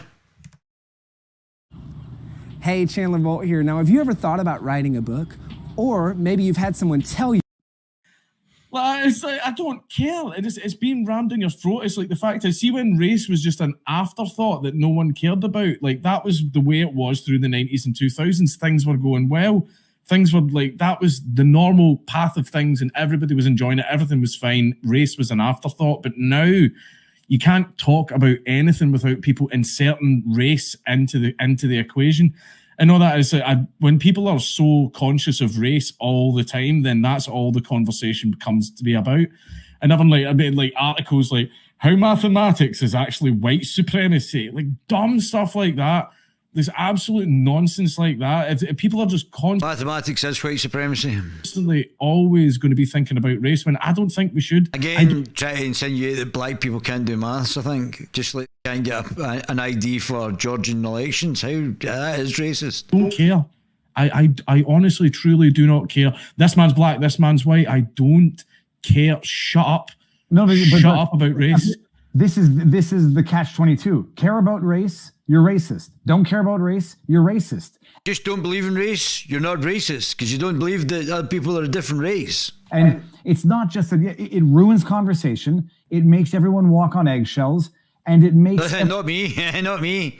They plaster me all over the national newspapers. Still don't care. Everyone acutely sensitive and ultimately resentful to the fact that they can't treat humans like humans. They have to have as a pre-filter running everything through the racial, gender, ethnic filter to say what you can and cannot say and how it can be misinterpreted. Communists, intersectional communists. Instead of people just engaging in normal human discourse. And it's Mussolini. You know, and it's just, I just want to pay a little bit less tax, man. It's like, I don't care. Now, how much has this influenced, sports culture there in Scotland? Political litmus tests to cast people off as far-right extremists or tolerant opposites. How is gaming culture, by the way? How much is it still being bombarded by wokeism? Oh, I swear to God, like Gamergate. When was Gamergate? 2014. Yeah, I researched it in 2016 because I was going to make a bet on Trump over in Dublin and London. Didn't make it up to Glasgow, but the And part of it, I was trying to figure out this whole new subculture of these sort of memers, these people who I would have associated with the left 10 years before, who a lot of them were putting up all these crazy, funny memes about supporting Trump. I was like, where did this whole group come from? And a lot of it was related to Gamergate and to the whole narrative around it, and just the attempts of wokeism to infect and this sort of cultural totalitarianism, where it has to be our ideas or no ideas. I was wondering where it's at now. Gamergate itself was missold as to what it was. Basically, like, gaming journalism, I don't understand how on earth it's still popular, because all it does is shit all over gamers' culture. It's accountability. It has become so ever important to control the. Oh man, I was trying to find the bit where he's talking about him standing. What if you could go and add anywhere between 1 and 10 property deals? When you compare the Brits, also when the Brits or the UK made. Thank you. I mean, it's been. You would have to remove it, but then it wasn't until like my wife said, just give him an £800 fine and interested in having an honest dialogue. But there is an awful lot of him on it, and then he was any of the things that I'm saying on stage. I'm down for that. That's fine, but it was totally screwed no matter what I did. So ancestry, family ancestry was like type thing. Like, I'm not going to leave the government. Idiotic comment and then downgrade it to a normal discussion. Oftentimes they feel bad about the comment. They think they're just tweeting in the in an arrest, but both of the boys get arrested for that. But one of think you couldn't air it today, but that at this point, and Frankie Boyle made a joke sitting there. Same trend in. My Python probably could not be made today. Right, those are the people that buy newspapers. No. It's beyond that. I mean, I say it's. I'd actually stopped this. I'd stopped this at the specific bit where he was talking about running for politics, and now I can't even find that. Oh, it's unbelievable. Well, troops, I'm going to go because I've actually been on here now for 3 hours, and I've my head's blown. So I love my baby gorillas. Hope you enjoyed that. I'll change the sequence of this because I went off at a tangent. And I was meant to talk about the fact that there's no manifestos come out yet, and the fact that there should be about a month to be able to go over what's in a manifesto. If you've got 20 manifestos or contracts, as the case for the Reform Party, maybe, that we have to have time to actually be able to analyse them. So we want the manifestos a month before the election so that we can start to analyse what's in these. Get time to analyse them one by one. Anyway, I love my baby gorillas. You know I love you guys. Till next time. I'll reorder this as well. We'll get back to the manifestos later. Where is that?